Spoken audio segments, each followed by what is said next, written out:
an usher. Isn't that you? No, he's a musician. Oh.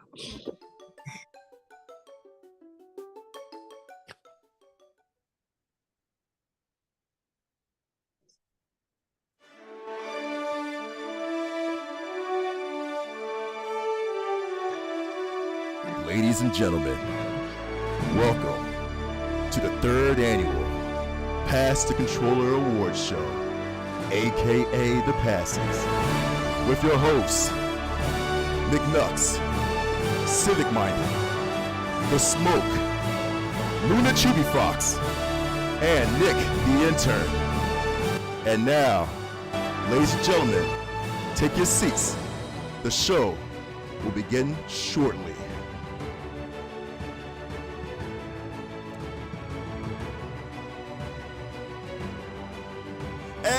Ladies and gentlemen, welcome to another episode of Pass Controller Award Show. The Pass is our third annual. What in the world, man? Our third annual? Let's go. Listen, we are here. The end of the year is always a special occasion. We are here to celebrate our fandom. And that's right. 2022 has been the year of a lot of things.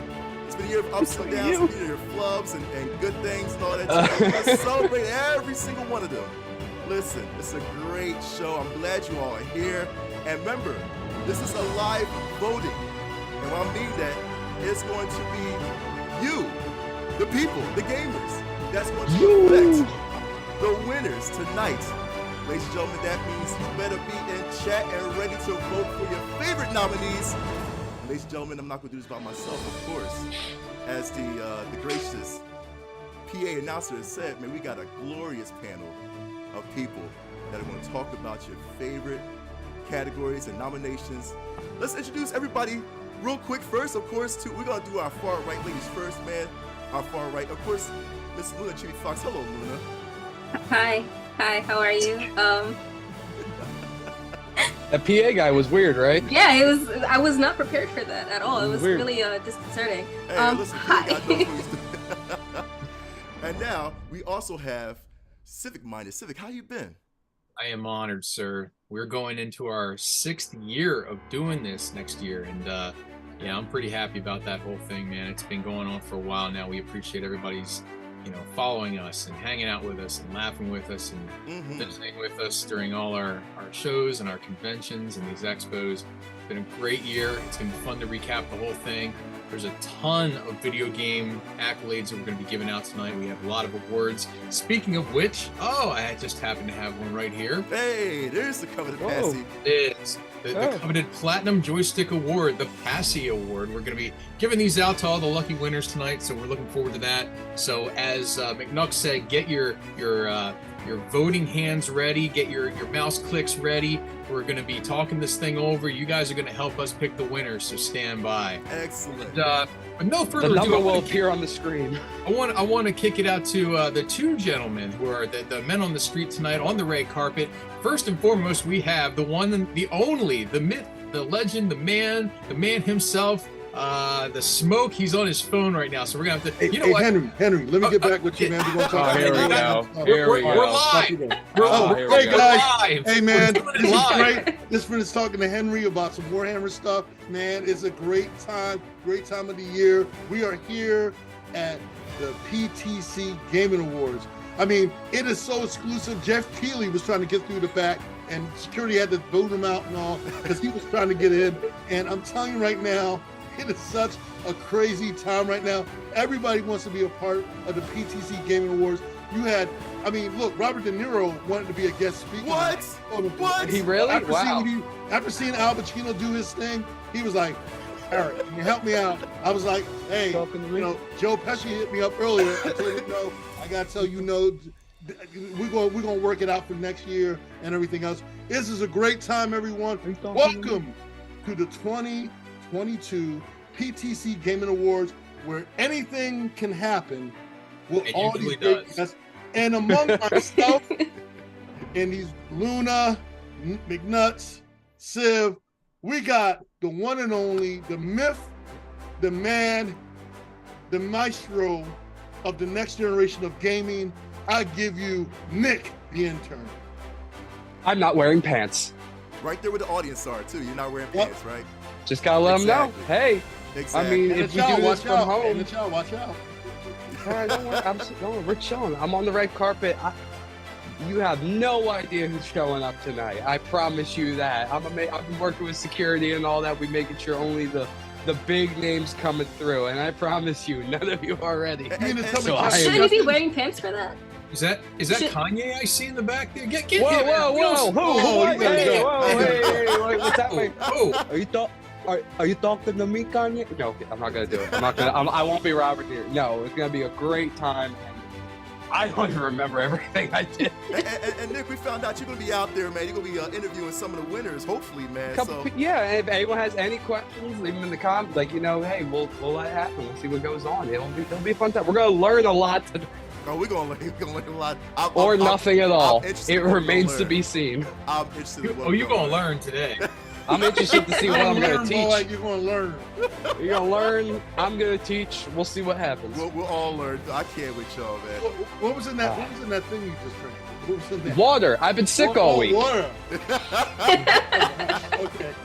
Some really nice guy I work with decided to come in to work sick, and then I had my whole week off, which was supposed to be a vacation. I've been sick. Let's talk about video games. Exactly. As the chat says, F pants. There you go. That's the moral of this whole F pants. award ceremony here, man. Listen, we are going to kick it Look, pants live are up. right now and get it started. And remember, audience, that's all to Facebook. That's all on Twitch. That's all on YouTube. Remember, you can affect the winner by voting live. You, like freaking Soldier Boy, you can affect the winner of tonight's categories by making sure that you go ahead and put. Are we gonna do hashtag and then the number?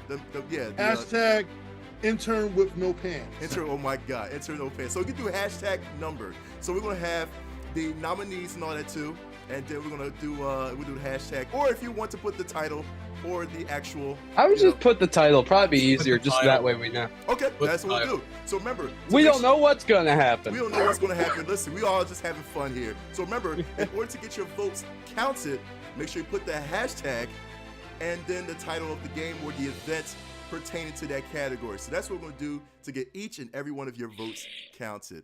Like I said, we're going to start things off. Is everybody ready? Are y'all ready? I was born. I'm ready. Hey, let's go. What are we doing? We are going to kick it off with our first category, which is Best Multiplayer Experience. And I'm gonna kick it off first if you don't mind. I'm gonna kick it off first real quick for the Best Multiplayer Experience. And we're gonna do the thing here, man. So let's go ahead. And of course, the nominees of Best Multiplayer is, look at the photos. First is Multiverse. 2, Versus. Grounded. Number 3, Windjammers 2. 4, Nice. Evil Dead the Game. And last but not least, Teenage Mutant Ninja Turtles Shredder's Revenge. I mean, All right. And so while you, the chat, vote on your Go. favorite, as a panel, we're going to discuss our favorite out of all the nominees in this category. So let's discuss real quick, man, because we there's a lot. There's a lot going on. What do we say, chat? What do we say, panelists? What? I say Shredder's Revenge. I agree. Because we all, as a crew, we all played it together. We did it live, and it was the greatest experience in gaming for me. Fun game. Mhm. And then also, it's a game that basically was an underdog, but it was a shining light in the world of gaming and especially in the world of multiplayer. Yo, okay. That's true. That's true. I've actually put my nominees. I actually put on my actual vote for Windjammers 2. And I'm gonna tell you real quick. Windjammers was so much fun. If anybody has ever played the classic Windjammers, especially arcade, dude, the coin op, it was the original coin op before it came to console. Windjammers was so much fun. Windjammers was so much fun. I feel like Windjammers 2 was the best thing since sliced bread to me, in my opinion. I feel like the way they did the characters, they still got some of the classic characters, really. Again, I my vote's for that Italian stallion. You know what I mean? I love that dude in no, not you, Nick, but I love that dude. The other Italian. The other Italian stallion, you know. Wow. And, You got competition, Nick. I exactly. realized I came here to be disrespected. All right. But I feel like Windjammers, man. To me, I vote Windjammers. So that's just me. Anybody else had a different voting? Nick, what you got, man? I put Grounded because the category is multiplayer experience, and you neglected to talk about anything regarding the multiplayer just now, Mr. Windjammer. You know, I'm coming in hot tonight. You just said it's just fun. You didn't explain anything why the multiplayer is fun. Grounded, if you try and play it alone, you want to cry. And me and my two buddies, we've been playing it, building up our base, and having so much fun. And there's so much depth to it, and you need to work together to have the best time. Otherwise, you want to cry. That's why I picked Grounded, because it's such a cool environment to explore, especially with your buddies. And any game that's already that good and only gets better when more people play it is a great game. That is absolutely fair. That's a good point. Absolutely fair. Anybody else that had any nominations? I think Multiverse is a fun game that has a really bright future. That really hit the ground running. I know it's not perfect. I know it has a lot of stuff to be fixed, but it is fun. It's like the Fortnite equivalent of Smash Brothers. It's just, you know, it's got a little bit of everything. It's good family fun. It's pretty cool. It's got a lot of homages to a lot of great characters.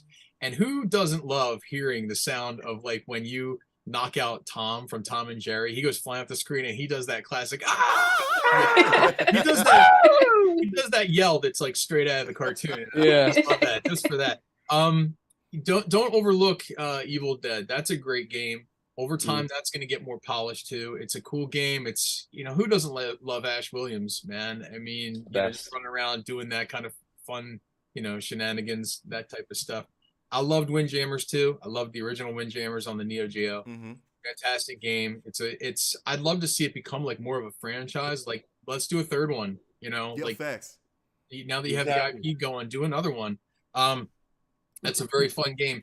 So far as the multiplayer experience goes, though, I mean, I don't think that there's any dispute. I think that the clear-cut answer this time around for this category, it's Teenage Mutant Ninja Turtles. That should win this one. Yeah. I think it's a clear winner. I think a solid runner-up would probably be Windjammers, but this time I think it goes to the four turtles, man. Yeah. That's a good point. That's a good point. So we'll go around real quick one more time, and then we'll all put our vote in as far as the nominee. And then, of course, chat is going crazy right now with the votes. So right now, I'm gonna go with Windjammers 2 as well. Luna. Oh, TMNT has my vote all day, every day. TMNT. Nick. Grounded. Smoke. TNT. TNT. It's Dino. Last Ronin, y'all. Last Ronin, baby. And Civic. Ninja Turtles, man. Ninja Turtles.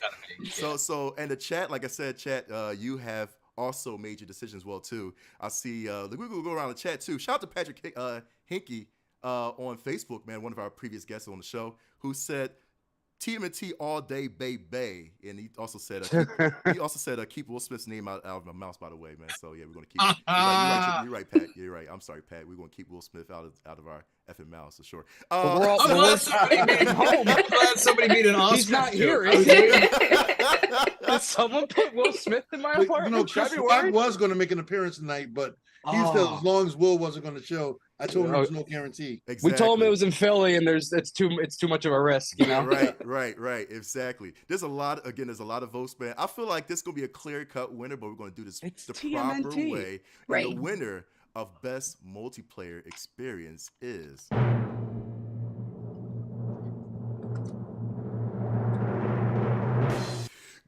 I'm playing TMNT Shredder's Revenge. All right. TMNT Shredder's Revenge has taken the title of best. As what in the what? If I can speak, I got a 10-minute speech I want to do real quick. Yeah, go. Chris Judge. Oh my God, Chris Judge. Are you a Ninja Turtle? Yeah, go with your speech. Yeah, do your 10-minute speech. Get your costume ready. Are you the you're the Ronin on? I just want to say thank you, everyone. You know, when I walk my dog during the daytime. Wrap it up. You know, when I got this great, you know, guy right here, McNuts, who presented the award to me, you know. Play him off. Play the music. We're playing music. Yeah, the music's playing right now. The music is absolutely playing right now, dude. Oh, my you God. can talk through the music just like Chris I Judge. just wanted to say that everything around the world, when I drink Campbell soup, it is the greatest Oh my thing ever. God. All right, McNuts, what's our next category, buddy? Next category. I want to thank all the little kittens in the world for believing in me. All right, moving on. Oh, video game character of the year. Video game character of the year. Have Go ahead, Knox. conversations with And, each other. Civic, I'm gonna have you to read the nominations if you don't mind. Once I pull up the actual, you're gonna have a shared screen, so you're gonna read along with the pictures. Let's go ahead and do it. And of course, this is video game character of the year, ladies and gentlemen. Our nominee, Civic. All right, I am honored to present. Okay. Oh, we're doing it out of My order. bad, so I gotta- my bad. Whoa, what the hell are you doing to me? Hey, What is happening? fine. I'll write it and we'll do it live. We'll do it live. This is the pictures. This is the pictures actually putting order. I don't know why the pictures do that, but anyway, go ahead. I can't. You kidding me, man? This is hard because I'm trying to read the thing. Okay. The first award, first nominee is the Stray Cat from Stray. Woohoo! All right, we knew who this guy is. That's my man Kratos right there. I thought My that was Sid. doppelganger. Yeah. Mimir, also from God of War series from Ragnarok. Voiced by Nick. We have Amicia from a Plague Tale Requiem.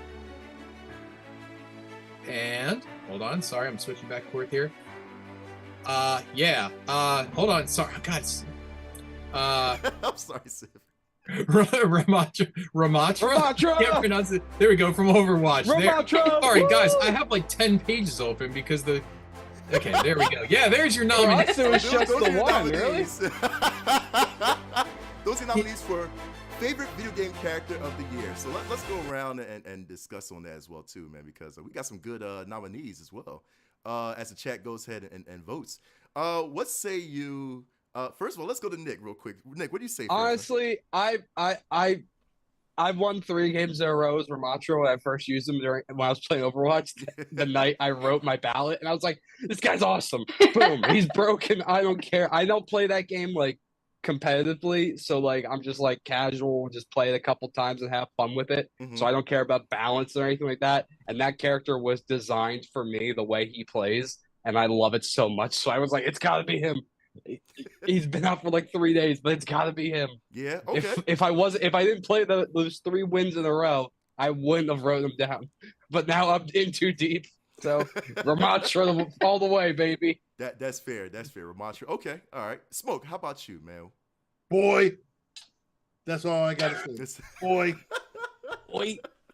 You should know the answer to that. Kratos, I feel you. Okay. All right. That's fair. That's fair. Civ, how about you, man? What's your vote on this one? Mimir. I think that is the most important supporting cast character in the last many years in video gaming. I think the voice actor does a great job. I think his contribution to the narrative is amazing. He gives enough information versus humor versus insight. He's a much more integral character to that story than I think he's given credit. So that's where my vote's going. Ah, that's fair. That's fair. I will say this: if they ever do a live action movie, do not be surprised if he voices the narration throughout the series. Like he will probably be the narrator Of course. for the series That to would be tell cool. the tale. Yeah, I can see that happening. Just don't let Chris Pratt play it, man. I tell you, Oh my brothers. god. I tell you, brothers and sisters, it's a great day. for Here's Chris PTCG. Pratt doing Mimir. Hey everybody, I'm Mimir. I can't. Oh my I God, mentioned I'm Mimir. I'm Mimir. we are on our way. This is Chris Pratt doing Mario. Hey, I'm Mario. I can't. Hey, that's me. I'm a plumber. dude. I like What a I like bunch of mushrooms and a-holes. plumbing. Oh my God, Luna. How about you? What is your vote on this? You know, I'm actually kind of torn between the cat from Stray and Amicia, Mm. but just the pure emotions that Amicia is able to convey throughout A Plague's Tale, I gotta go with her. You know what? You are absolutely right. It was torn between both of those as well too. But I had to. After finishing Requiem, Amicia's performance was amazing. Like seriously, if you haven't played the series yet, you'll fall in love with Amicia. Seriously, and the lore actually really, like I said, it's a 15-year-old girl, man. But going through the whole, episodes like that, man. As far as like probably more, the same caliber as like Lara Croft and maybe even Samus, in my opinion. But that young, like seriously, what she went through was amazing, man. So I definitely have to say Amicia would be my vote. But again, that is our votes, ladies and gentlemen. Of course, the chat, you also have the power to vote as well too. And, you know, it's a good thing that Jennifer Lawrence really opened up the way for female characters to be lead roles in. I can't. Before the Listen. Without Katniss, I don't think there's ever been any. We haven't had strong female leads before Hunger Games. The Hunger Games didn't even know what or females were. I just was like, I didn't know that females could be like adventure protagonists. I didn't know we could do that. Dude, all I gotta say is the pioneer to that is Sigourney Weaver, man. Like legit. It's not X-Men, it's X-Women. Okay. Sigourney Weaver, dude, easily. You know what I mean? As far as I'm Sigourney Weaver. I know Sigourney Weaver heard that. She said, "Hold my coffee for a minute." Yeah, you know. Unless you want to talk about God, who is not Black Dynamite, the female. Well, you're talking about oh my God, we can go all day, man. You know what I'm talking about. We're talking about Jackie Brown. Brown, there you go, Jackie Brown. That's going way back. Talking about the Queen. Right. There you the go, Soul Queen of action. But anyway, that's right. We have Don't get it twisted. Counted the votes of each nominee, and of course the chat. Listen, you already put your voters, and the winner is, ladies and gentlemen, it is Amicia from A Plague's Tale Requiem. What? Congratulations to Amicia. Absolutely. Well done. Like, seriously. Honestly, dude, again, Amicia has finally won a Passies. Seriously, I feel like she got snubbed in the Game Awards. She did. I feel like she got snubbed in the Game Awards, man, to be honest with you. So, really. Oh, the cat. I have a guest here, Mark. Oh, you have a guest. Oh, we're going out to the red carpet. Yes, Nick. Stray Cat from Stray, how do you feel about losing? Because I'm so happy you lost, because I hate how much people love this game because you're just a cat. What's that? All you can say is meow? Oh, meow? Okay, that's all? Well, I'm sorry you came for no good reason. Have a good night. I really thought you were going to pick this cat, so we got some catnip in the back for you. We got some catnip in the back for you. I'm literally like, there's no way Mark and Luna are going to both be here and not pick this cat. Let me start with the cat. And it's a loser cat. You lose, cat. You lose. I'm mad that the cat was ready for an interview. Like, changing my answer. Dude, I can't. I changed my answer. Was the cat behind you this entire time? No, it wasn't, but it's the same background. I just changed who's on it, so sometimes you won't know. Yo, so if you see me in the frame like this, it's probably because there's something I'm hiding. He's right behind me, isn't he? Oh my God. He's so lonely there, He's just too, standing man. there. He's like, he's just all sad, man. Like, I feel bad for the I'm changing my answer. I'm voting for the cat. You don't get to. You don't tell me what to do. You don't tell the cat who won or lost. I did. Oh my God. Our next I made this cat cry. Oh man. I can't with y'all. Our next category is video game movie / TV show of the year. Now, we had a lot of God bless 2022 for giving us an abundance of video game movies and TV shows of the year. I'm glad we left one out. I'm glad none of y'all nominated this movie. Wait, is this just for? Wait, hold on. Oh, you. All right, never mind. That's why. Don't worry. I heard what you picked, Spoke. You know what I'm going to say, right? I heard what you picked, Spoke. Darth Vader is not eligible. It was actually. You know, I got to throw this in at the last minute. I know we were about to say it, but I forgot to throw it in because Oh my God! That's all right. No, we already got. You vote for Andor or something? No, I heard what he picked. We're gonna talk about that after. No. It's not that. When you said movie or TV, right? Yes, Sons of Guns. Movie or TV show, yeah.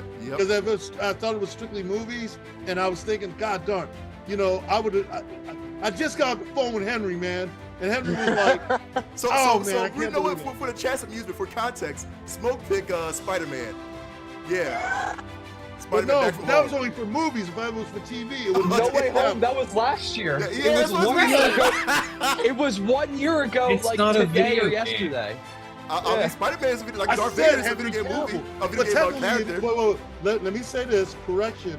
It is technically because if you remember the DLC, they basically had a DLC specially for No Way Home, and it was for the Spider-Man PlayStation 5. Yes, it was for this year. Yes, it was exclusive for PlayStation. All right, technicality. Yeah, okay, correct. technicality. Oh, you mean it was like 2021? Technicality. Damn it! Look, I said I talked to Henry. We are Henry going to was announce the We're nominations talking about a for, game when we're talking about the movie. for video game, movie, and Darth Vader was upset too. and so. TV show of the year. And of course, our lovely Luna Chibi Fox will announce the nominations for video game, movie, and TV show of the year. Luna, would you do the honors of doing the nominees? It's gonna be out of order, so but hopefully, you kind of can get the gist of it. So we'll do it. Here we go. We're gonna do this. Bam. All right, and the nominees are Mythic Quest: Raven's Banquet on Apple TV Plus. Not sponsored. Cyberpunk Edge Runners on Netflix. Arcane League of Legends, also on Netflix. Also not sponsored. Sonic the Hedgehog 2. And The Cuphead Show. And Spider-Man No Way Home. Spider-Man, I swear to God, Spider-Man. Let us go ahead. I love you, man. And talk about these beautiful. We met at that theater. Don't worry. That is not Spider-Man. I'm glad y'all didn't nominate Uncharted, dude. Seriously, because I was like, dude. Oh God, please no. Yeah, seriously. But let's go ahead. Oh God, please no. No, God, no. No, stop. Let's definitely go around. Luna, since you read the nomination, what's your vote on this one? You know, once again, I was actually torn between Sonic and Arcane, but I'm not going to choose the obvious route. I'm going to say Arcane, just because it made me want to play League of Legends more than I have before. I'm not going to play because that community is crazy toxic, and I don't need that stress in my life. But I will enjoy it nonetheless. Also, the soundtrack is phenomenal. Yeah, you know what? You're right. Yeah, you know, right? Yep. Seriously. Civic, how about you? Mythic Quest. Mythic That Quest. show is so good. It's in its third season now. They just announced a spinoff. It's incredibly well written. It's legitimately funny, and more than anything, I think it captures gaming culture, like from the developer standpoint, and things that, you know, when you start to understand how games are made and some of the nonsense that goes along with it. It's like if The Office or the movie Office Space was like in the video game. Oh God, please. Right. It's exceptionally good. Yeah. No. No, God, no. So Please, Mythic no. Quest gets my vote. Mythic Quest. Mythic Quest. Okay. Smoke, how about you, man? Now, I will give an honorable mention, even though it's technically, I want it to be a video game one day, but it's a board game.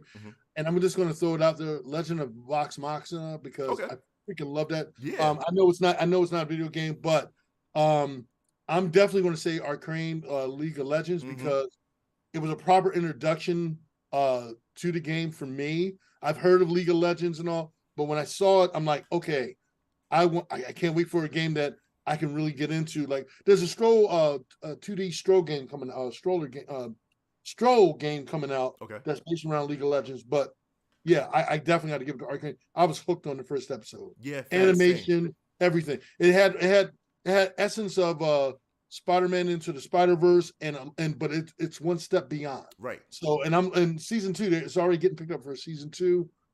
Again, love the storyline, love the characters, animation. Look, I'm not crying, you're crying type feel. So definitely, I love that series. True. Nick, how about you, man?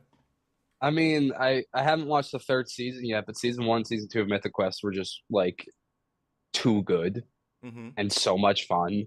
Like, I think Snoop Dogg shows up for an episode too, but you know, he'll do anything. You know, you pay him enough at this point. It's not a bad thing. It's great. He's a genius. But like, it's just fun. It's funny too, and like, it's got Rob McElhenney from Always Sunny, and it's just good. Right. And the people like look like they're having fun making it, and they absolutely like shit on their like main boss guy in the show, and it's just always funny. He's always trying to be like, I'm the boss, and he's not. It's hilarious. It's such a good time. It's worth watching.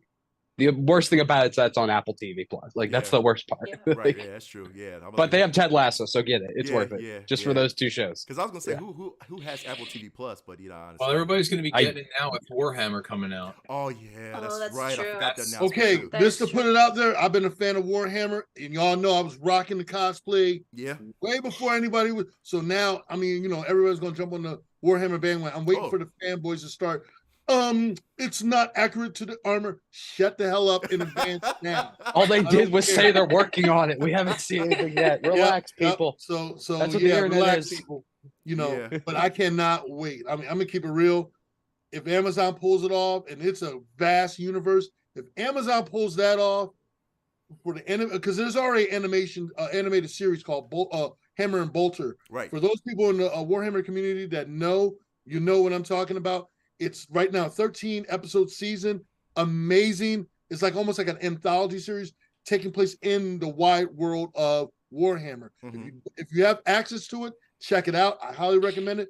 But if they do it right, because it's such a vast universe, if they do it right, oh my God. And then of course, Space Marine 2 coming out. I'm playing the first one again on my Xbox 360 again. Guys, So we know what Smoke's voting for next year. Oh, yeah.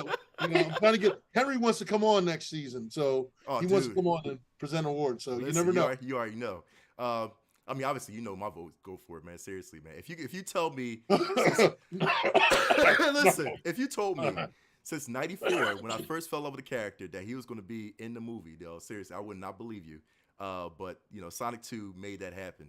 So wait, you told me you love Chris Pratt. No, stop. Get out of here with that guy. He's actually taking over the voice of Sonic for the third film. Yeah, Nah, actually. yeah, all right. Yeah, He's the voice of Knuckles, Shadow actually. too. Nah, He's man. actually going to be the voice of Knuckles, actually. No, get the heck out of here, man. God bless. Hey, everybody, I'm Sonic. Hey, look, I go fast and I'm blue. Hey, that's all I'm saying. Hey, God now I'm bless going to switch to my Mario voice. You Oh see? wait, now I'm Sonic again. Tricked you. Nope. Listen, he can go ahead and take over Mario and all that. I'm happy. You know what I mean? So yeah, for sure. Mario. Yeah. You Mario. again with the See, Mario. right? Listen, Every I time. don't care. Listen. He literally says, "It's a me, Mario." Listen, we're in for the hood, Mario. All right, let's go. But anyway, yes, I'm not Wait, telling. wait. Let's everyone take a turn. Mark, you say it's me, Mario. It's me, Mario. There you go. Hey, how you doing? It's me, Mario. Okay, how can I help you? Mario. What the hell was that? Luna, you say it. It's a me, Mario. Why are you Hey, upset, it's Mario? me, Mario. Why are you Listen, crying, listen. Mario? We're on our way. That's why the movie's not nominated. So let me stop. It'll be nominated next year. It'll Just be so we can do nominated. this You're right. all again. It'll be All You know right, what? I let's hate see to say it. It probably will be. Yeah, It probably will be. of course. Yeah, you got to put that in nomination. next to Arcane season 2 or what? Yeah, for sure. Oh my God. But we do have some votes, man, on Facebook, on YouTube, as well as on Twitch. So you know what? And I tallied them all. Oh boy, we're gonna go with it. I don't trust him to tally this one. No, we're gonna go with the actual winner, and I did that. I tallied all the votes, and the winner of best movie and TV show of the year is.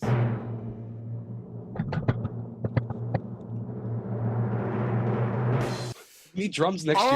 Arcane. I can't believe Arcane won this crap, man. Arcane has won. Wow. Yeah. Stop pretending like you're dude, upset. Wow. Why? That's an upset. Dude, that is Do a you freaking know- upset, man. Do you know? Okay, so on my ballot that I have that I'm keeping track, I already had Sonic 2 highlighted, and I was ready to hit click to finalize it, like as the winner, because I'm like, there's no way Sonic is gonna lose this, and it lost. Dude. Wow. Yeah, Wow. yeah. I hope he doesn't come down right down this And right this No, now. I'm This is just proof that nobody's watching Mythic Quest, because that really is. It does. I can't believe But- that crap, dude. Like, seriously. Wow. Okay, well, I mean, listen, Sonic gets snubbed twice. That's cool. You know what I mean? I'll take it. That is perfectly Sorry. fine, people. That is perfectly fine. That's You know, fine. Dude, I can just hear the sound of all the rings exploding out of Mark's head right now. yo, I mean, listen, he got a bunch of haters. Here, man. Frontier man. Wow. Left a bad taste. You got haters. That's fine. We got haters here, man. That's what this award show is. Again, It's like you, haters are my motivators. Remember, chat. You take command of the vote, and that's why the chat actually says Arcane. So, you know, F the chat. But remember, chat, you can still continue. Oh! You chat, Wow. you get to the side. That's why. Screw you. Serious. Out your Mario mouth. just turned over in his grave. Listen, right. all Keep the right? chat's name out your mouth. Yeah, this is where it's gonna happen. Everyone, watch out for Will Smith. He might be in your rafters or Right, something. exactly. I'm getting smacked real He's quick, in the man, vents. to Arcane. But remember, chat, again, keep it up. Remember, you can always participate when you vote with the hashtag and your nomination. So make sure, like I said, chat's doing a great job on Twitter, on Twitch, Facebook, as well YouTube. So make sure you keep on hashtagging and your favorite game or favorite moment of the year as we continue on. And now, Smoke, I don't know if you have the list in front of you. Yes. All right, Smoke. If you can, we're going to go down to Wow Moment, your favorite Wow Moment of 2022. No, we're not. Wait We're a going second. to the video game We're console not. of the year. Why are you You're right, skipping video game it? console of the year. What are You're you right. You are absolutely My right. We are goodness. going to the video game What console. is this, amateur hour? Because you know why, Mark. You know why Mark did that. You know why, Mark. Because He's off his I'm game. gonna read, Because it's I'm gonna read it bullcrap. off in a minute. Because it's That's why I was looking like, bullcrap. what is Mark talking Hey. about? Mark.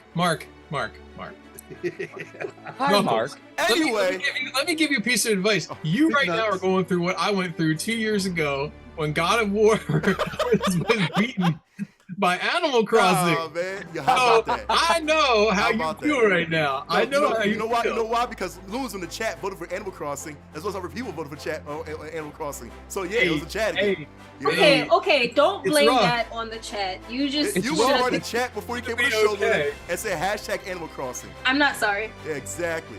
So Yeah. Spoke is going to read off the video game console of the year, and Spoke will put up the actual. I already got it right here. You already got it right You here. ready? Okay. Let's go for it. let's- All right. All right. Here are the nominees for video game console of the year.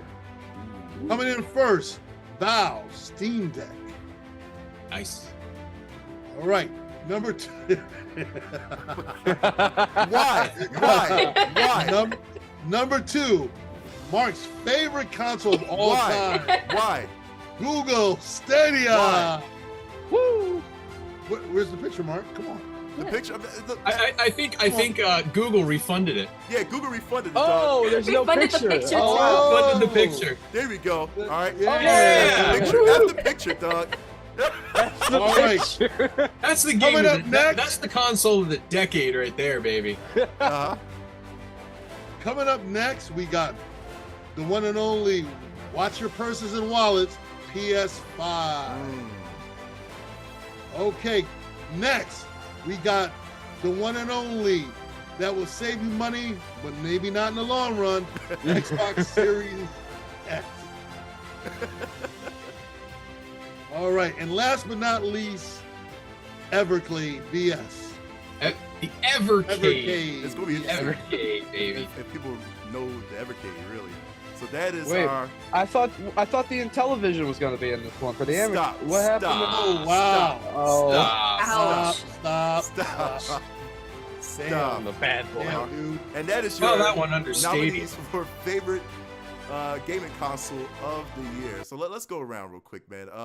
Honestly, dude, I gotta start off with this.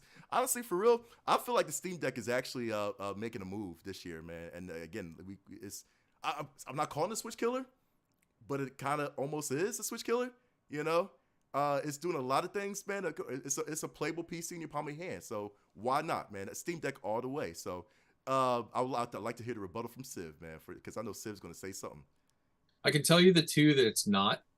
The answer for console of the year is not the Xbox, and it's obviously not the Stadia. I mean, you don't know. Xbox, We might have some Xbox fans in here, you know? Xbox pulled a fast one on Black Friday, marking their console down, and then 2 weeks later, announcing that all their video game prices went up. Give me a break. Okay, I have. We'll talk about Xbox later. Uh-huh. Why it's not the console of the year. I could just as easily say the PS5, but in my heart of hearts, and it's gonna sound weird, I think that it's a tie. It could either be the Steam Deck, or it could be the Evercade. I'll give you the Ooh, okay. argument for the Cut Evercade. the award in half. The argument for the Evercade is this: there have been a lot of like small indie upstart console ideas in the last couple of years. You've had, everything from oh shoot, that little Game Boy play, I forget what it's called. Just slipped my mind. You've had arcade one-ups. You've had the new Atari VCS that came out. Some of these have come and gone. Even the Amico was like this, flash and pan idea that's never going to come to fruition. Mm-hmm. A couple of years ago, the guys at Blaze came out with the Evercade. It started off as a handheld, then it went to a console. Recently, it came out as a brand new type of handheld. And I'm telling you, presentation-wise, playability, just fun in general. The Evercade is amazing. Mm-hmm. It's not going to sell as many units as any of those other things. It won't. But it is alive. It's thriving. It's extremely well supported. Mm-hmm. It's an archivist dream. You're getting games that you could never even own before in a physical format, in an actual box, with an actual colored instruction manual. Don't sleep on the Evercade, people. I realize it's probably not going to win this year. Mm-hmm. It's probably going to be the Steam Deck, and that would be fine. But the Evercade is a quality piece of hardware. It's amazing. It's a lot of fun, so check it out. But yeah, I could see either one. I think Steam Deck or the Evercade would get my vote. That's fair. That's fair. Nick, how about you? I said the Stadia. I don't know why you And here's why. I got it here. Yeah, I got Hit it. It's record. not read the category. Video game console of the year. What was the most talked about console this year? The Stadia. Yes, because it got shut down, but still it was the biggest thing in the news. That's where my loophole came from, of being like, Okay. You're it's not taking the angle. best or the favorite. It's the thing that had the most impact, especially for the guy who played Red Dead for 17 actual human lifetimes or something like that, and they wanted to give his files back and everything and all of his Nick, progress and all that. You're sort of the same ilk as when Time Magazine awards its Person of the Year and Saddam Hussein wins it. It's just who gets talked about. I see no reason why he shouldn't receive that award. It's not who we like. It's just who makes the news. Who was it? It's like remember that year that U2 gave everyone an album?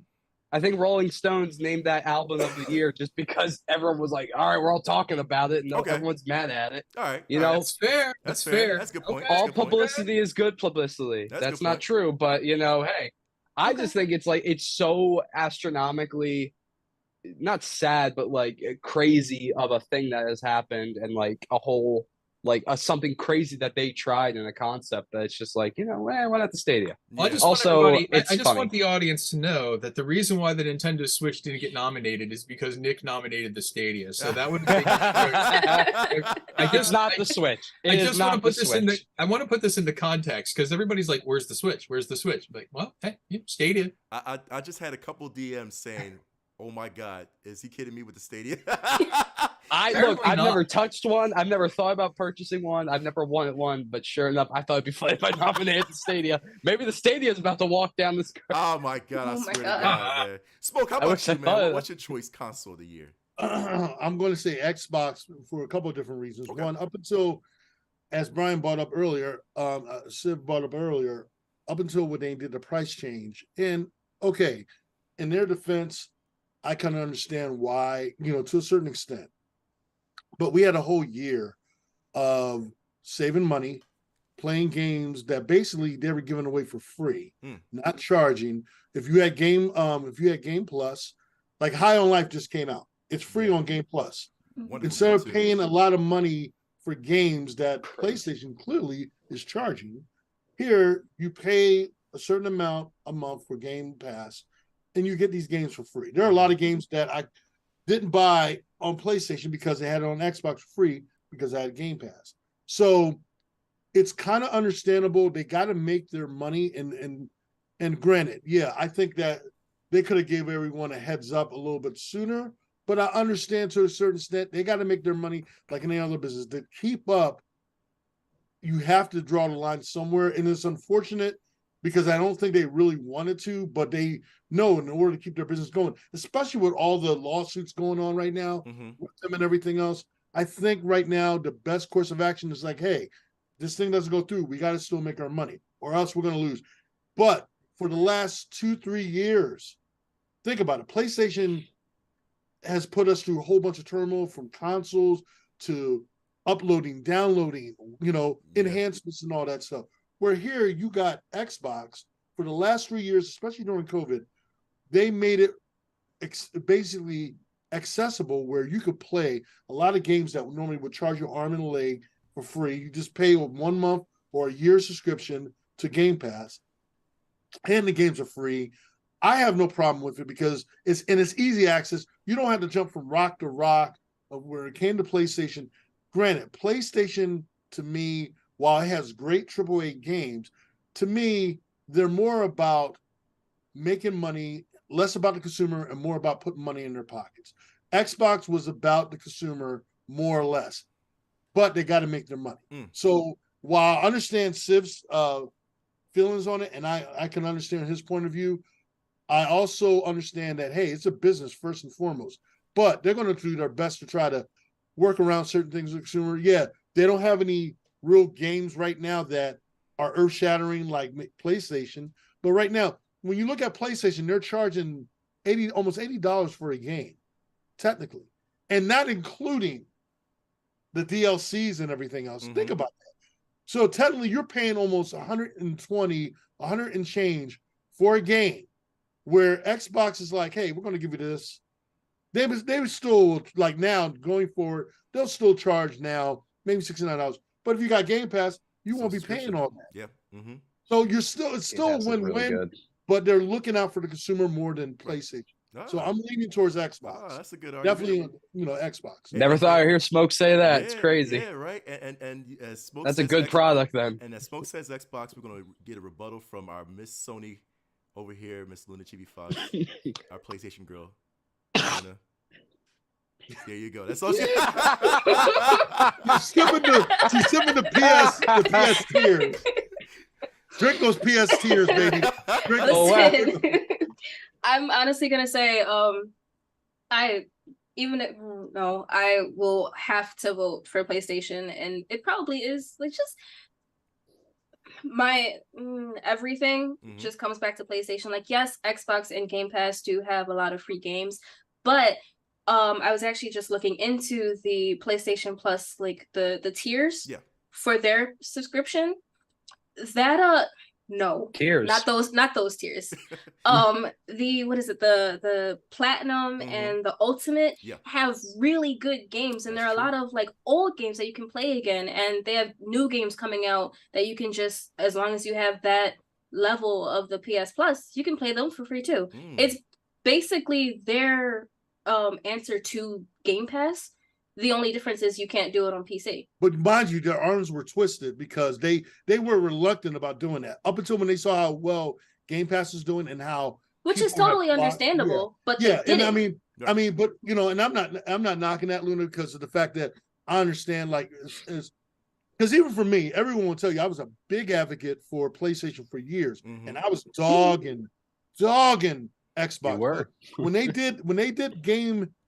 did the whole Game Pass thing, and when PlayStation had that dilemma of, oh, you can't find the console, where Xbox was more accessible, especially during COVID, there were a lot more people flocking over there. And then when PlayStation said, Xbox is doing it, well, maybe we need to make it look, because remember, they were telling us, oh, it's going to be compatible for PlayStation, and they weren't giving us what we wanted.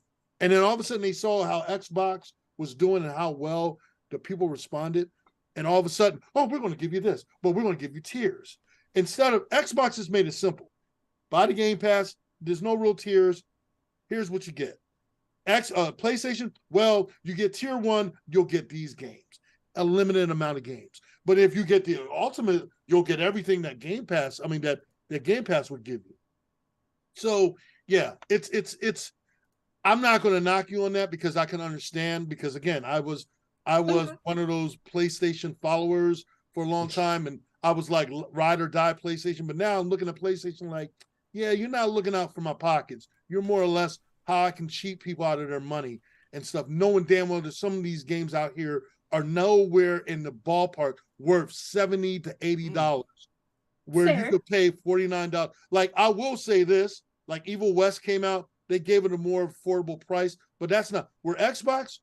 Hey, we're like, hey, we got the game. You're not going to pay that amount. You got Game Pass? Well, we'll give it to you for free. Oh, Okay. It's a win-win, you know? But I understand, Luna. I understand. Go ahead and keep drinking those PlayStation. leave her. Don't let him do that. This is the Xbox and PlayStation war that we all been looking for.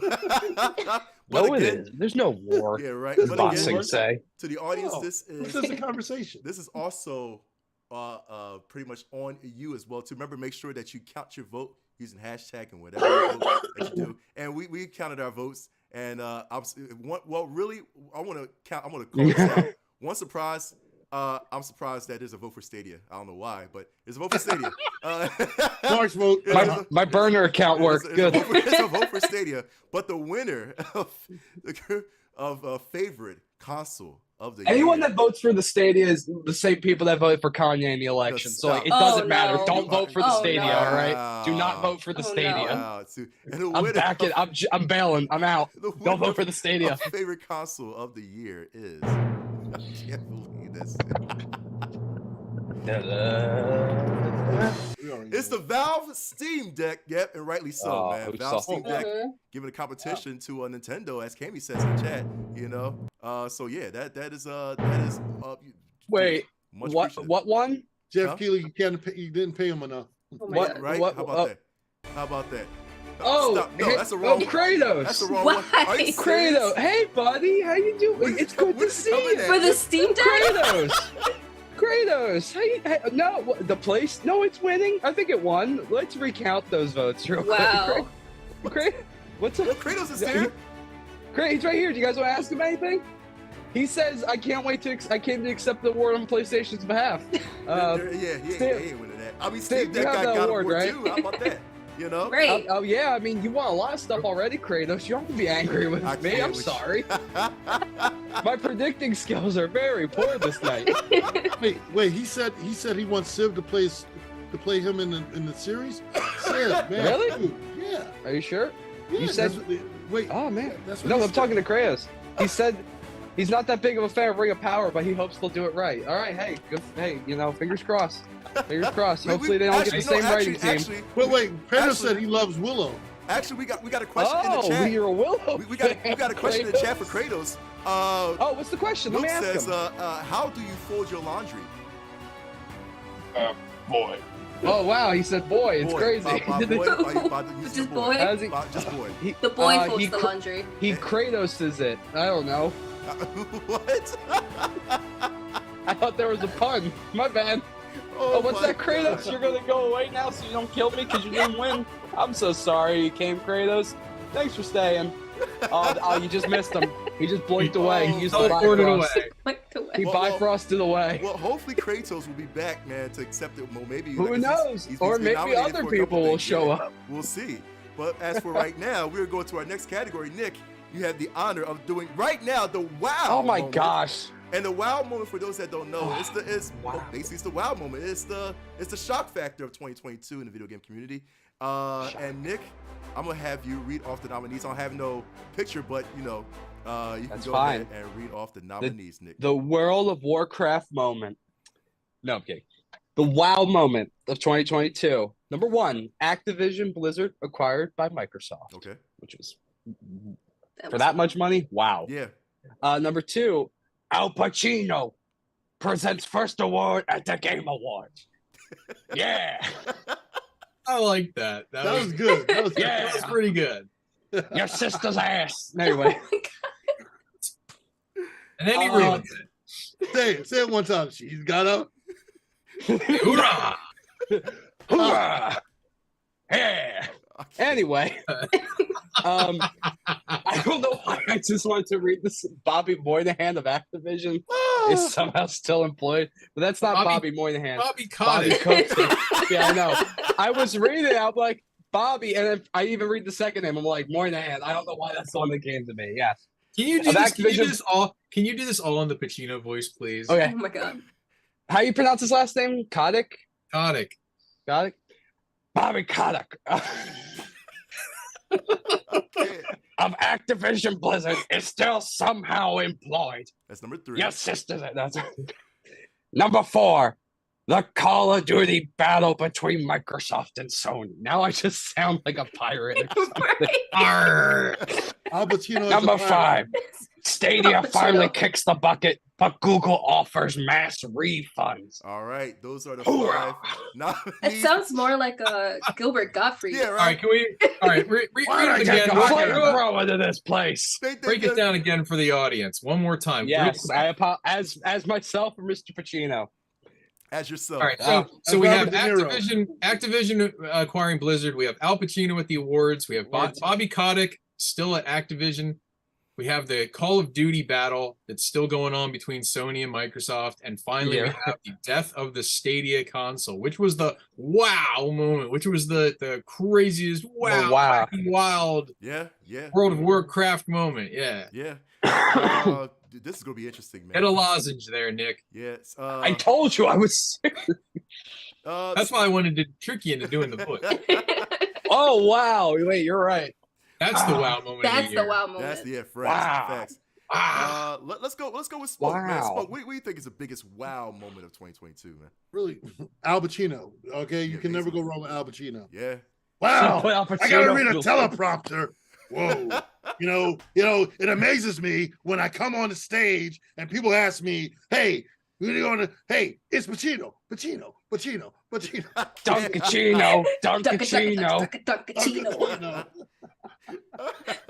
So I'm gonna say Al Pacino. You can never go wrong with Al Pacino. So Al Pacino, okay. Pacino. I can't wait you to do this. Nick, how about you, man? Your wow moment. I think for how much money, like I said, the Activision Blizzard by Microsoft, it's huge. And that's and going back to obviously Microsoft versus Sony, like Sony's been rocking the exclusives. That's what we all think about. But Microsoft just racking up all those studios and all the, it's crazy. And like, I hope it leads to finally building up the exclusives catalog a little bit more for the modern audience instead of for Microsoft, because I think that would really help.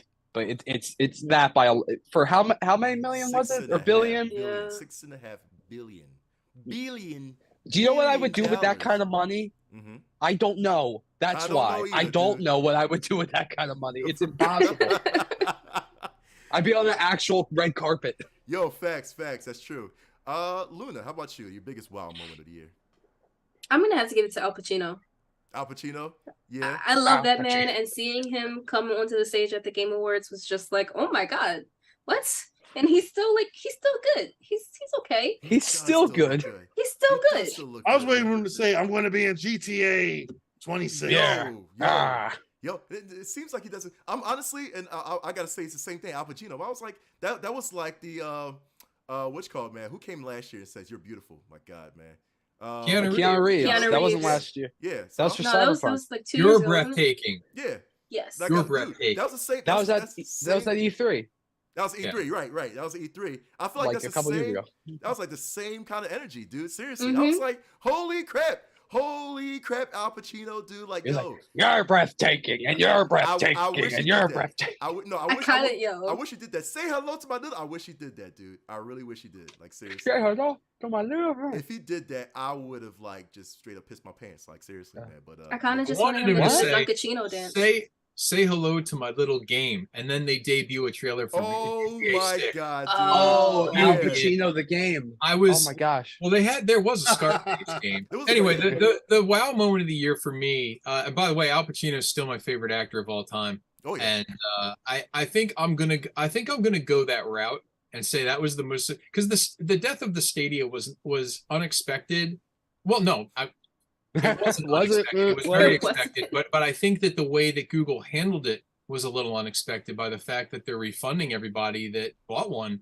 I was like, how many times do you ever see that happen? Like, I know that they have the money to do it, and I kind of think that maybe there was some kind of, they were buying into that buyer's remorse about people that, adopted that system early, but for them to issue refunds, they really didn't have to do that. I mean, I don't know the end game, but I think a lot of people are appreciative that at least they like put their money where their mouth is so far as like, their products go.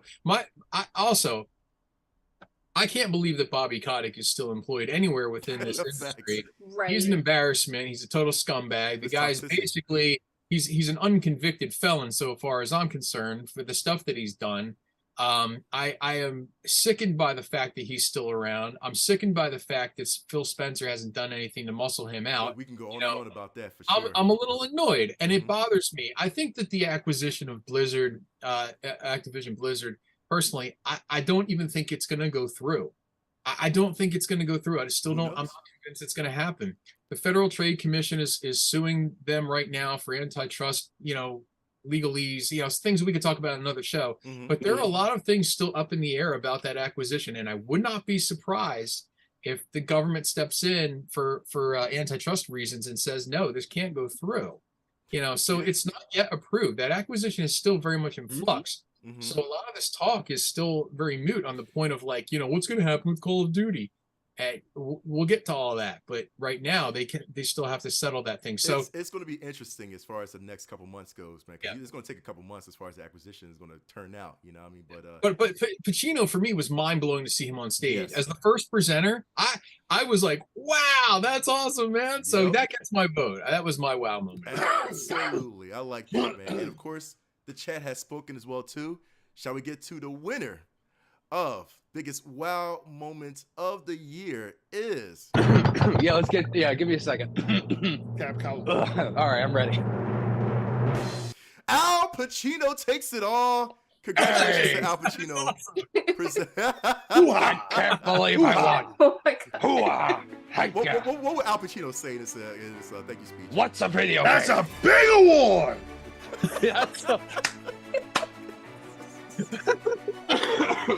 I love PTC Gaming. Oh my god. Yo, nobody's gonna do the Scarface version of it. Never say goodnight to the bad guy, because you're never gonna see a bad guy like this again. You're not good. You just know how to hide. Oh my god. We can do this all night. You're the young. I'm just glad that we're an award show that got to give an award to Al Pacino. I think we're giving an award. I think the night is over. Al Pacino has just won a Passies award. I swear to God, if Al Pacino has a Twitter and he we're hitting. We always reach out afterwards and hit them up and be like, hey. You probably never heard of us, but we know you, and you just won this award. So totally. Yeah, we do that. Al Pacino's like, I like to thank so we got to hit up Al. Hit up Al. PTC. But he's gonna push aside all of his Oscars and his Golden Globes. He's gonna put the pass. Put this right in the middle. I wish. I wish. Calling it now. Hey, we need to send him a group shot of us holding the Passies award. And send it to him. That's fair. And then Robert De Niro's gonna come up and be like, I like that award. I gotta get my own. This is all Godfathers, man. Well, congratulations to Al Pacino. I like that Nick has the face contortion. Yeah, right. He tells it. All Italians can do this. Yo, but we'd like to congratulate Al Pacino for winning Best Wow Moment of 2022. Now we're gonna go to Wow Pacino. Wow Pacino. Wow Pacino. Oh my Hashtag Wow Good night. Pacino. Good night. Thank you, Passies. I'll be here next year, hopefully. I can't stand you. Next category, we'll go to, we did the biggest wow moment. We're going to go to the biggest flub of the year. The biggest flub of the year is, we can guess it, the biggest whack event, downer, trash. All the anything that you think is horrible happened this year, man. And there's a lot that, you know what, I can't stand you. Get out of here with that, man. I'm definitely going to read the nominees because, and not in Al Pacino's voice either. So, are we done with that? Wait, are you going to do Knuckles' voice? Do Idris Elba. Oh my god! I can't be, what is it, British? I can't be, no, because I got British people watching. What is is that? The best flop of the year goes to me mate over here. See, all white people can do a British accent. Well, yeah, y'all can do a British accent. I'm not. So you can't do it at all. You can't do it at all. No, see, I mean, y'all listen. I'll put it this way. I like some bloody fish and chips. I do. Oh my god, guys! All the way from London, England, it's Jason Statham. He's here with us tonight. Oh my god! Blimey! I can't with you. So the biggest flub of the year for 2022. The nominees are. So insulting. Number one. Nominees are Brian's British accent. Basically, number one. A truckload of Evercade EXP limited edition handheld consoles is hijacked. Dude, that's crazy. Number two, Pokemon Scarlet and Violet It's the biggest flub of the year. I can see that. Number 3, Rockstar Games hack. Yeah. Number 4, radio silence from Intellivision about the future of the Amico. And number 5, the new Saints Row game misses the mark completely. I know Smoke's going to argue about that. So that is your nominees for biggest flub of the year. Number 1, the truckload of Evercade EXP limited edition handheld consoles is hijacked. Number 2, Pokemon Scarlet and Violet. Number 3, Rockstar Games hack. Number 4, radio silence from Intellivision about the future of the Amico. And number 5, the new Saints Row game misses the mark completely. Ooh, let's go to Luna. Luna, who you think is the biggest Rockstar? Rockstar hack, yeah. Rockstar's hack is, and I mean, like it's not on their part; it's on the person that did it. But the kids part, yeah, you're right. Yeah, yeah, that's a good point. That's a good point. Nick, Pokemon, because I talked about it last show how I feel about it. I've been playing it still. I haven't touched it all week because I've been sick. I'm like, my body's going through enough. I can't do something else bad to it right now. But it's fun, like I said. And the more I've been playing it, the more I'm like, it's fun, but it's so frustrating when all these glitches happen. I did have, between the last show and now, an instance where my thing crashed and I lost like a couple hours of stuff. Jeez. Luckily, they do have a save feature. Like if you're not, I turn the auto save off because when you're looking for Pokemon, that's what you do. But the reason it's the biggest flop for me is the fact that it's led to such a bigger discussion about the Switch, how it's so outdated, and they need. I don't even want to call it the Switch Pro, which is what it's been called online. Of like what we need. We need something bigger from that, and like the fact that Pokemon this generation could have been such a great game, and then all this is being held back with how glitchy it is and how just old the Switch is. It's like Nintendo collectively. It's like now everyone's looking. I'm like, come on, like help us here so we can enjoy your products more. Right. That's a good point. That's a really good point. Smoke, how about you? The biggest flub of the year? Oh my God, Saints Row. Come on. Oh, really? Yeah, Saints Row. Yeah. I'm a big supporter of the developer up until recently when I got Saints Row was supposed to be the next second coming. And for those who are Saint Rose fans, I was a hardcore Saint Row fan. I still love Saints Row 3 and 4 and everything else that came before. I don't know what the developers were thinking, and I'm all for progression and all, but do you forget what the whole premise of Saints Row was about? And they try to modernize it with, from the soundtrack, limited soundtrack to gameplay to graphics, storyline. They try to modernize it, and I tried to put on a positive spin about it originally. But the more I look at it, and the more I'm watching interviews with the developers, and they're trying to like, oh, we're just trying to be, and I'm just like, y'all need to go sit off somewhere, and they know it. They know it. They know they dropped the ball. They know they dropped it. It's one of those games that I'm like, why do I even have? I'm ready to sell my game, and I normally keep a library of games, even underdog games. But this particular game, yeah, I'm thinking about even deleting it out of my library because I tried to play it. I got to a point where it was just like, okay, why am I playing this game? And for the amount that I paid, again, I go back to this is where my complaint with PlayStation. If you had it on Xbox, where they had it on Xbox Game Pass, I probably wouldn't be as upset, but I had to pay $80 for this game that they hyped up to be the be all end all since the last Saints Row game to be a mere shadow of its former self. So yeah, I was very disappointed. They tried to politicalize they tried to put too much of the problems of the day in the game where it's like, yeah, we're gonna be progressive and we're gonna do all this. Give me a good game that's fun. The whole idea of playing video games is to take your mind off of stuff, not to be constantly reminded we're gonna try to be like. I'm like, give me a break. And again, it's sad because it shouldn't have to be like that. It's like watching Uncharted, but you're playing an Uncharted game like a movie. Right. I was just like, God darn it, Smoke, I would say like in a game like Saints Row where you're supposed to be like completely yourself and your personality and make yourself look like whatever you want and be whatever you want. And that's what Saints Row has always been about. And I love that message of it. Just be yourself and play how you want and look how you want and do all that stuff. None of that like search for identity or any of that stuff was in this new game. Yeah. None of that like uniqueness of yourself or anything like that was felt anywhere. Yeah. Really. That's the biggest flub of that game, of how, yes, it was a huge drop in quality, but the reason why and everything that was lost and the heart of it, that's what makes it such a big flub. Yeah. And like, you know, and I can go somewhat with the story saying, okay, it's a group of people getting together.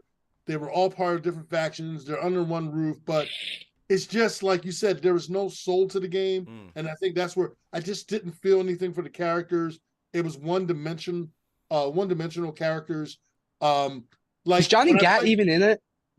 They kind of gave little embers that he like hints just in case. Yeah, but they never really said it.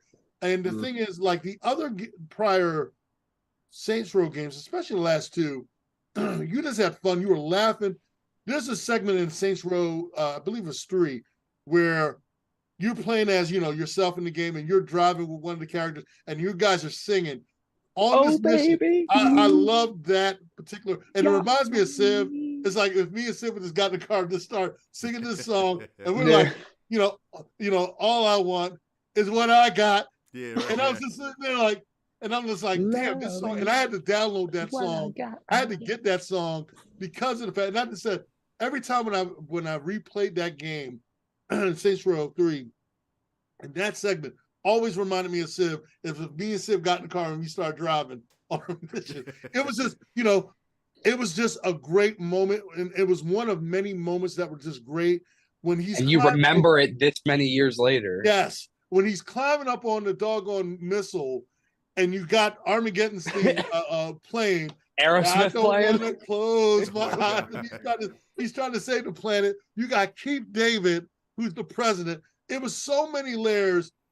This game was like none of that.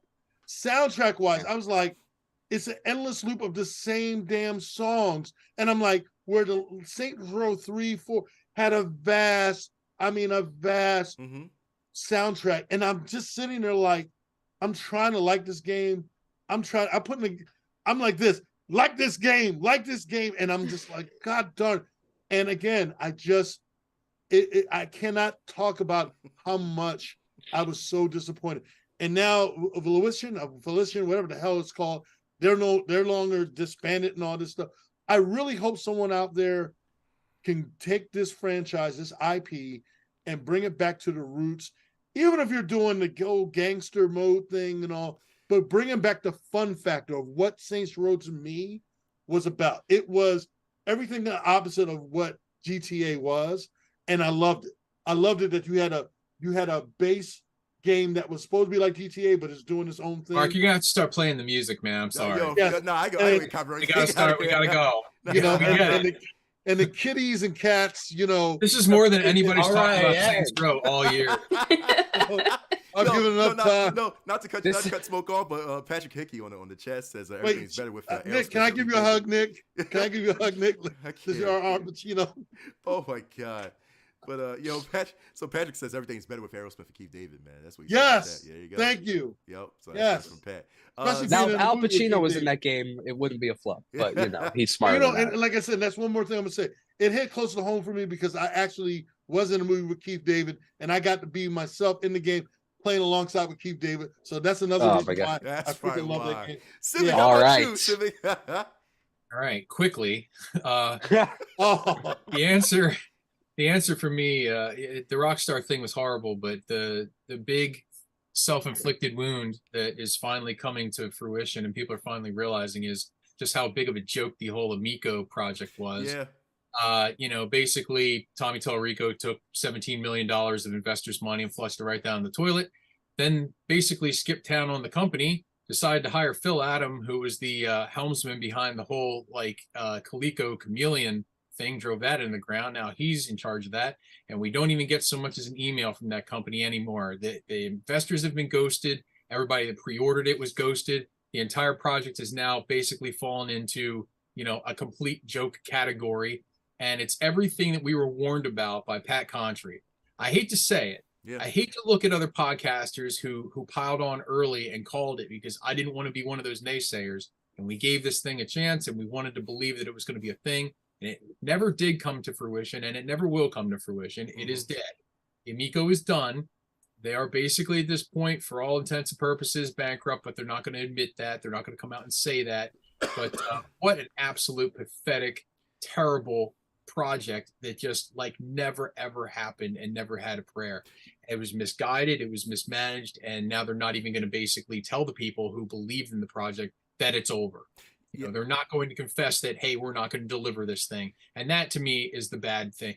You say what you want about the Stadia, at least Google made it right.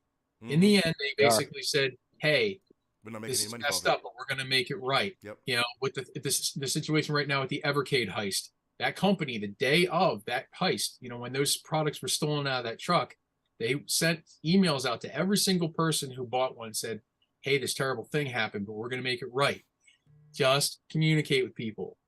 Don't lie. Be honest. Get out there and get ahead of things before the media takes hold of it. Own your own story. And all people wanted to know from Intellivision was, is this a pipe dream? Will I get my money back? Are you guys even working on this thing? And right now, it's just chirps from Intellivision. And I think that's pathetic. I'm sorry. I expected more, and here we are talking about it. So, no, you're right though, because I'm gonna side with you on that as well too. With Intellivision, man. First of all, that was even though, like I said, that was a great opportunity for us, man, to kind of work alongside. We were associated with it. Sure. I'll admit it right now. Look, every other nominee in this category, at least they did something to make it right. Like even with the Pokemon thing, Nintendo said, "Hey, if you're not happy, we'll take the game back." The thing with Rockstar, at least they admitted, like, "Hey guys, we've had this hack. We're gonna try to make things right. We're gonna get ahead of this." The Evercade thing, even with the Stadia, even with Saints Row, you can patch a game or do what you can or whatever, but all these other things, at least you can pull out of that nosedive. You can make the best of a bad situation. But I don't see any effort from Tommy or his team or Phil Adam or anybody from Intellivision, and that hurts. As a big Intellivision fan, that hurts personally. I think we all kind of believed in that, and here we are holding the bag. And that really sucks. It was just weird. Again, like I said, we got the chance to test it out. What I'm saying? We was all gun ho about it for 100%. We played it. But at the same time, like I said, it's just that I don't know. You can see the passion in his eyes, man. Like I said, I'll give a shout out to Tommy for sure, because like I said, he was gung ho about it, man. It was just so many things. It could be factors, man. Like I said, just leave it off real quick. But there's so many things that could be factors, man. Well, you can't skip town. You can't ghost your investors. Right. Like I said, we can't assume anything. But the thing is that it was just so many factors that piled up, man, that just led to the downfall of Intellivision, man. So it was just sad that happened. But and a lot of people are really taking it, to consideration, what's going on, especially with these companies, man. So will Intellivision, rise again? Who knows? Probably got to wait a decade for that. But that is pretty much all the flubs of the year. Sad to say. But again, chat with your vote. I hope you all voted, especially on each social media. We're going to count the votes, and we actually did. And the winner, or the loser, I guess. The loser. The flub of the year goes to...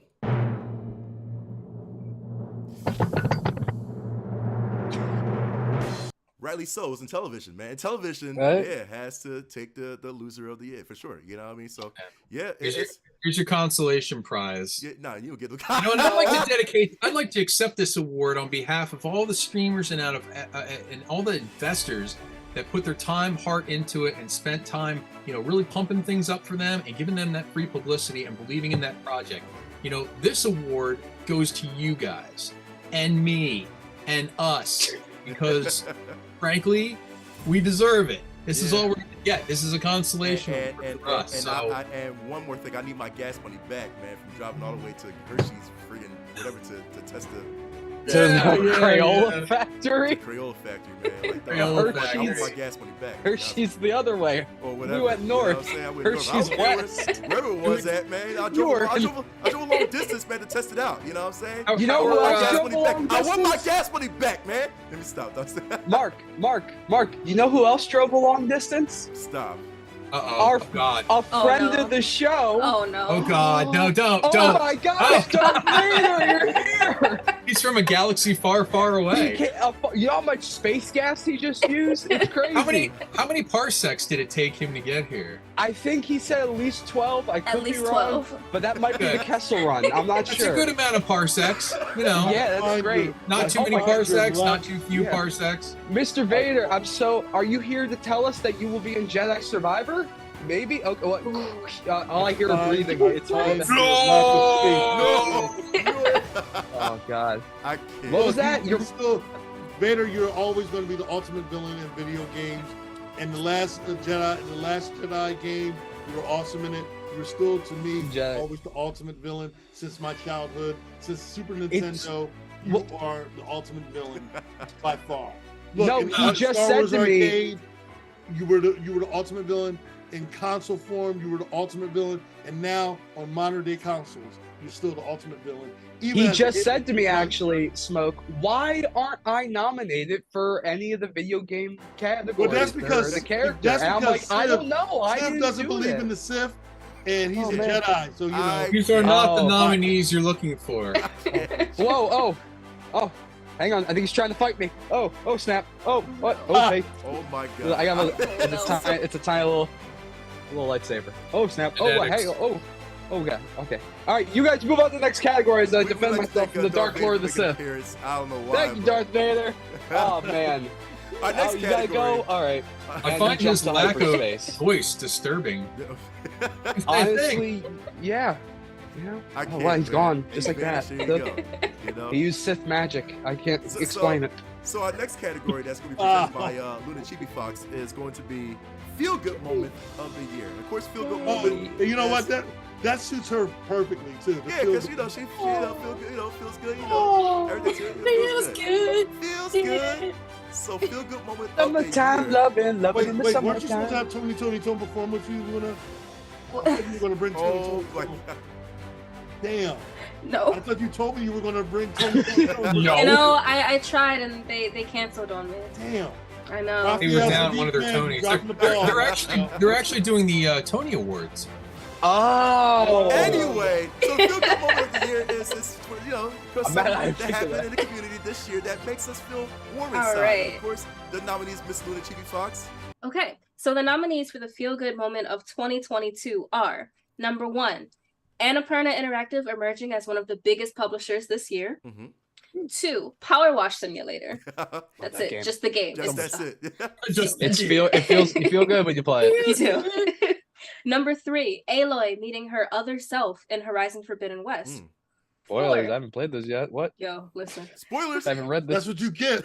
That's a light spoiler. It's a light spoiler. Fair. 4, you can now buy a real Cutie the Elephant stuffed animal from It Takes Two for that little bit of closure that you need after destroying. If you played the game, you know why. For that. If you watch the game, you know why. Watch the game, you'll find out. Jeez. And number 5, petting the stray cat repeatedly in game. Yes. All right. So relaxed. We're going to Stop go. that cat. Yeah, we're going to go to the Queen of Feel Good, Miss Luna. Who'd you vote for? So once again, I was torn between the cat and Power Wash Simulator, but I'm gonna give it to Power Wash Sim. And the reason that game is just so de-stressing, and you really do feel good. I don't know what it is about video game cleaning that just fixes everything. But after a long day of work, I came home and I power washed and I beat the game. You beat the game by just completing your After a long day of work, I came home and worked. Exactly. But it's so relaxing. You just play Power Wash Sim, you have some lo-fi going, drink a cup of tea, and it's a great night. That's fair. That is valid. That's definitely valid, man. Almost made me change my vote. I ain't gonna lie, dude. For real. Listen. Civ, how about you, man? I gotta go with the cat. I'm a cat guy. I gotta go with the cat. The cat for me. A game where you can pet a cat is always gonna win. I don't care. Just put a cat in there that I can pet. I'm good. Cat. I'm with you. Cat supremacy all the way. That's all. That's all I'm gonna say. Cat supremacy. Smoke. I love cats, but you can also pet them in real life. Yeah, but it's different from petting them in game. Yeah, I say Aloy because I played the game, and Aloy meeting herself was along a lot of different layers through the game, emotional wise and everything. And I'm always a sap for emotional moments in video games. So yeah, that was a moment. Yeah, that's emotional. Yeah, I feel you. What does it mean to meet yourself? This sounds dirty. Well, let me spoil the game for you. Can you imagine Nick meeting the second self? Oh my, the world! Oh, it'd be the greatest day ever. I'm like, hey, what's up? The coolest person ever. Man. The world would probably I wish there was another me. Yeah, man, that would be hell on earth, man. Nick, how about you? What's your feel good Power Wash? Power Wash. It's Power Wash. It's just fun. It's a good time. It's a feel good game. That's all it needs to be, and it's easy and fun to play, and anyone can do it.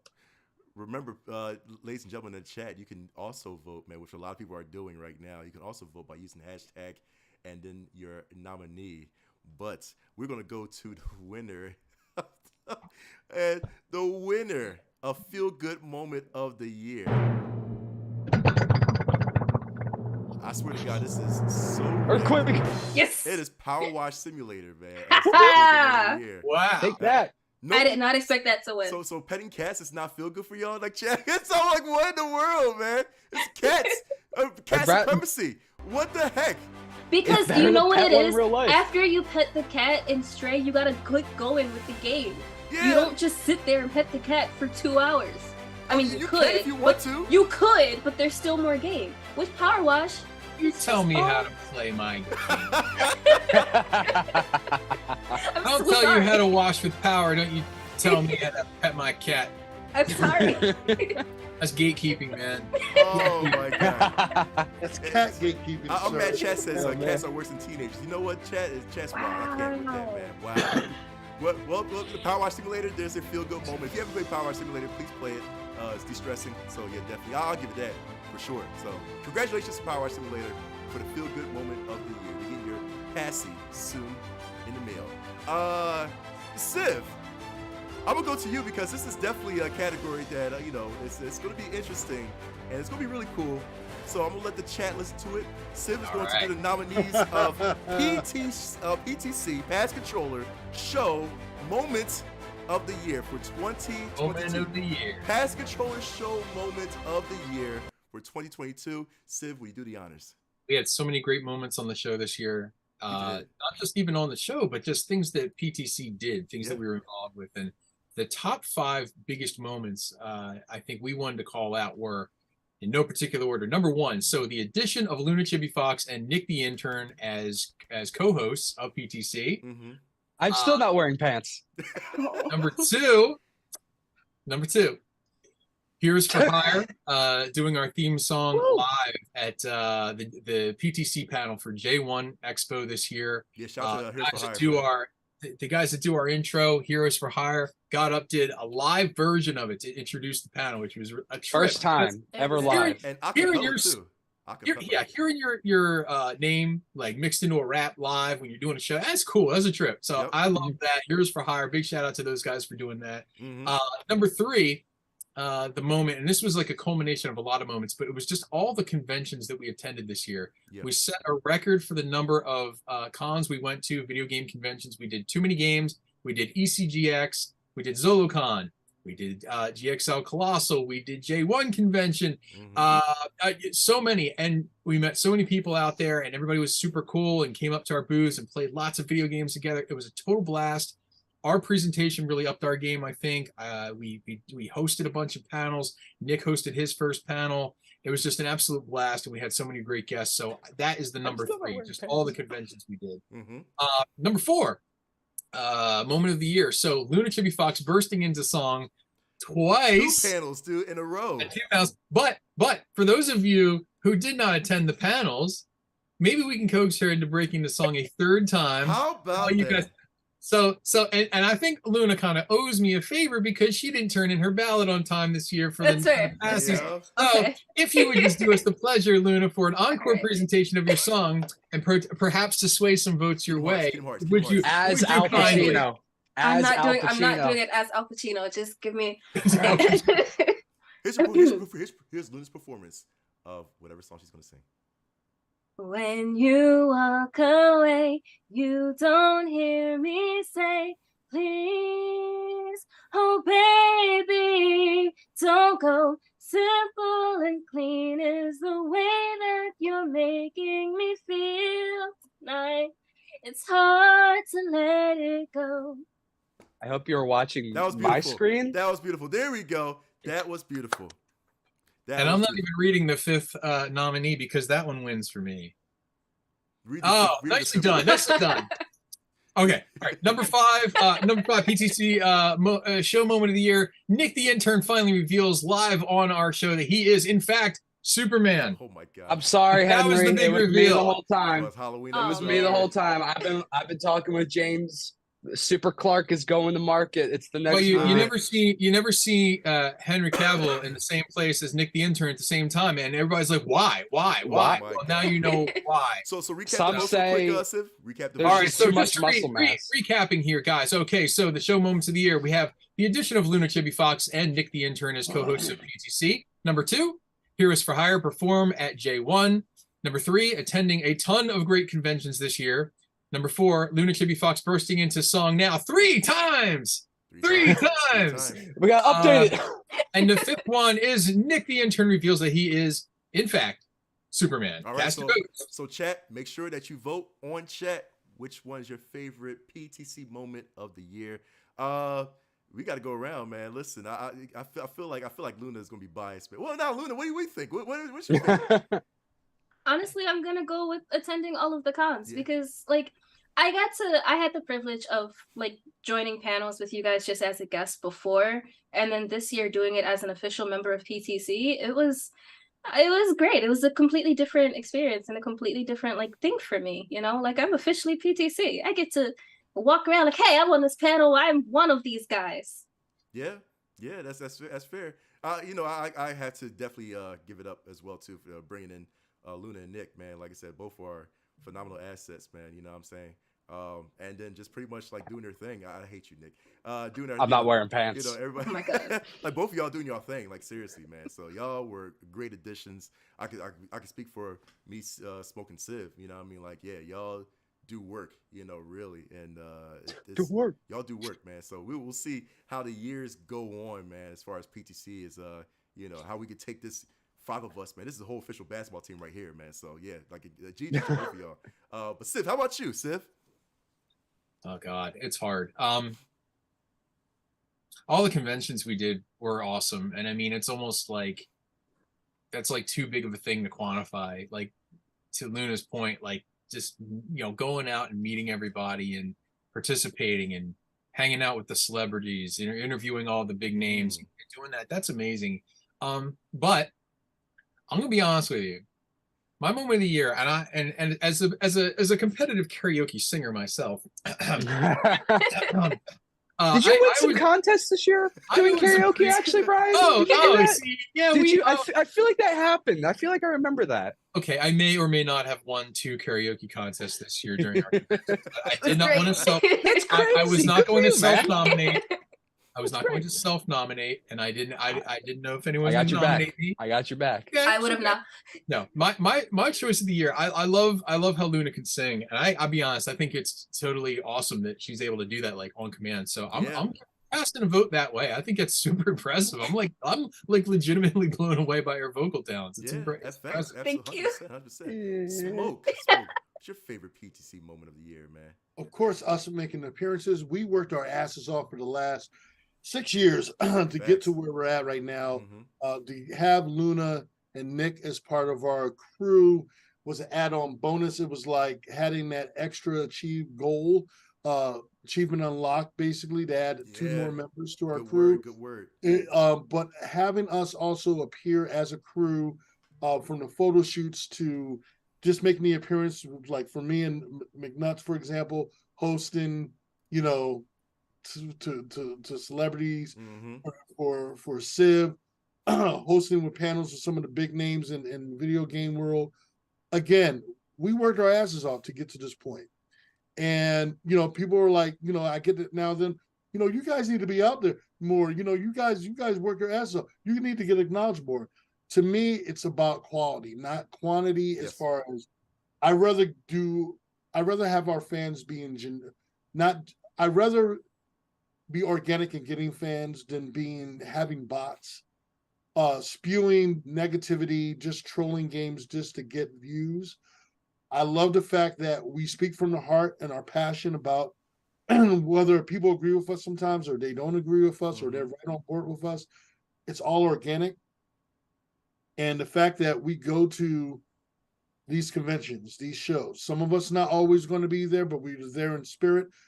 We're there as a crew, whether we're together or not. But when we go, our presence are known. Facts. We make our presence be known as PTC.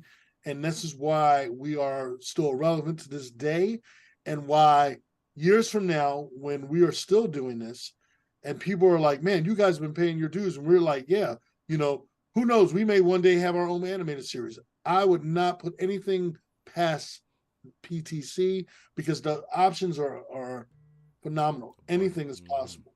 So again, this all started with 3 friends getting together, talking about how our love for video games, and look where we're at now. Yes. From being down here in my basement backdrop, from chairs breaking down and falling. There it is. There it is. I was about to say that for the year. I was ready. I was at the bat with that joke, but go ahead. Yeah, from being underground to working our way up to the surface and now shining. Every time when we do too many games, we have a bigger crowd than we did the prior year, and it's only getting bigger. Before you know it, they're going to have us on main stage. From everybody, from even when we have moments from Tommy Tellerico to having, oh man, just having so many different people in the industry, hosting to a lot of different people, from the cast of Red Dead Redemption to voice actors, having Mark Mir on. You know, this scratching the surface.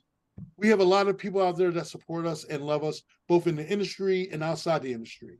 And that's all because we worked our asses off. So, yeah, I will say without a question is our appearances at all these great game conventions, and it's only going to get better. And Civ put his heart and soul into a lot of this. And again, I have to give props where props is due. Yes. You know, when he works his ass off like he does, and he's trying to put these things together and everything, he's calling us, and I'm like, look, I might be at work and I'm getting tons of emails or tons of texts. It's because he believes in what we're doing. Mark, you're doing your thing as far as promoting, being the voice of PTC, because to me, you are the voice of PTC. I am nobody. You know, no, but you are. And then for myself, bringing the idea of getting us more acknowledged within the celebrity world, within the gaming world, and letting people know, yo, we are a force to be reckoned with. And having Luna and Nick being a part of this now, it's like, okay, we just added on 2 new guns. It's like adding on 2 hot celebrity actors to our ongoing series to make the series even more. I couldn't repress that. You know, so basically, again, I have to say it's from us doing the appearances. And yes, I'm doing my Christopher Judge, so get over it. I'm saying what I'm saying. Hey, I mean, I'm going to play the music now. Nick, how about you, Nick? What am I supposed to say after that? Oh, you know, whatever. You would be at the smoke, would you guys? Right. Great. I mean, my original vote was Here's for Hire, but I feel like it goes hand in hand with just where we've been and the friends we have and the networking and all that. Friends and we made along the way. Yeah, the real winner of this award was the friends we made along the way, including Al Pacino. That's all. All right. It was it's just, everything we've done. Maybe we'll be at the Game Awards next year. Who knows? Hopefully, dude. Like I said, we're media, so anything can happen, man. But listen, we all put our votes in, and the chat definitely put their votes as well too. Ladies and gentlemen, the PTC moment of the year, not beating Smoke's chair break. It will never beat. Maybe nothing beats that. Maybe is for the first time ever, Miss Luna Chibi Fox will receive her award for her singing. Nice. Nice. Wait, do you have someone to speak for that, Nick? Oh, you know, it's crazy you said that because right speaking of the injury, look who it is. Oh my no! gosh! How the hell he It's did the Jeff. back? Oh my Jeff's here. He's He more heard about animated this than show. ever. Jeff, no, I thought security was supposed to take him out in the back. no, we talked about it. He's got something super exclusive, a world premiere. You know, Jeff, all about these world premieres. World premiere of Luna's next song? No. Check He's this gonna out. have Kojima on here. What's that? No, Jeff. Just show me this. He knows who will be playing Kratos in God of War. Yes. The first official image of the new God of War series. Thank you, Jeff, for this world premiere. As you can see, we have Kratos here, portrayed by Jason Statham. I better start growing some facial hair. The second you texted that, I used the iPhone feature to like auto crop it and then sent it right to my sketch app, and it immediately made this. And I added it in. When I turned off the camera for a couple seconds at the very beginning, it's because I was adding this. Yo, Sip, that got me a profile picture. Seriously, for right now. Seriously, please. It's good. Please, it's a goodie. dude. I'll send it to you. I'll text it to you. I better guys. start growing some facial. That was not in my contract. Anyway, that's the one world premiere you get. That's the world premiere. I like that.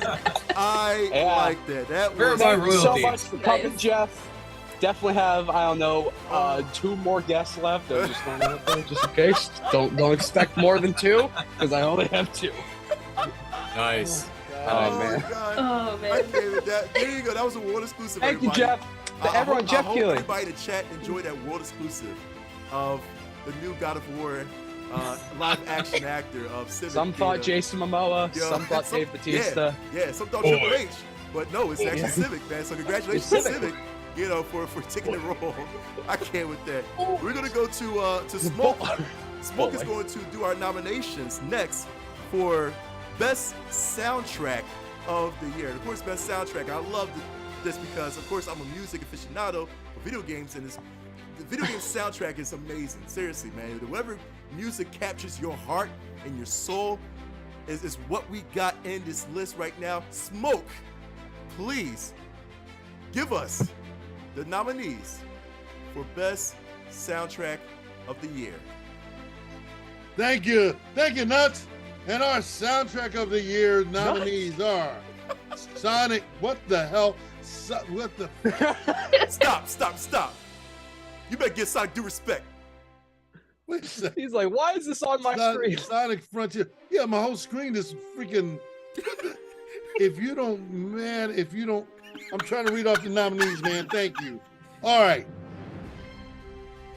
Tears. Next up, we have Teenage Mutant Ninja Turtles, Shredder's Revenge. Woo. One of my favorites in my workout soundtrack, is God of War Ragnarok.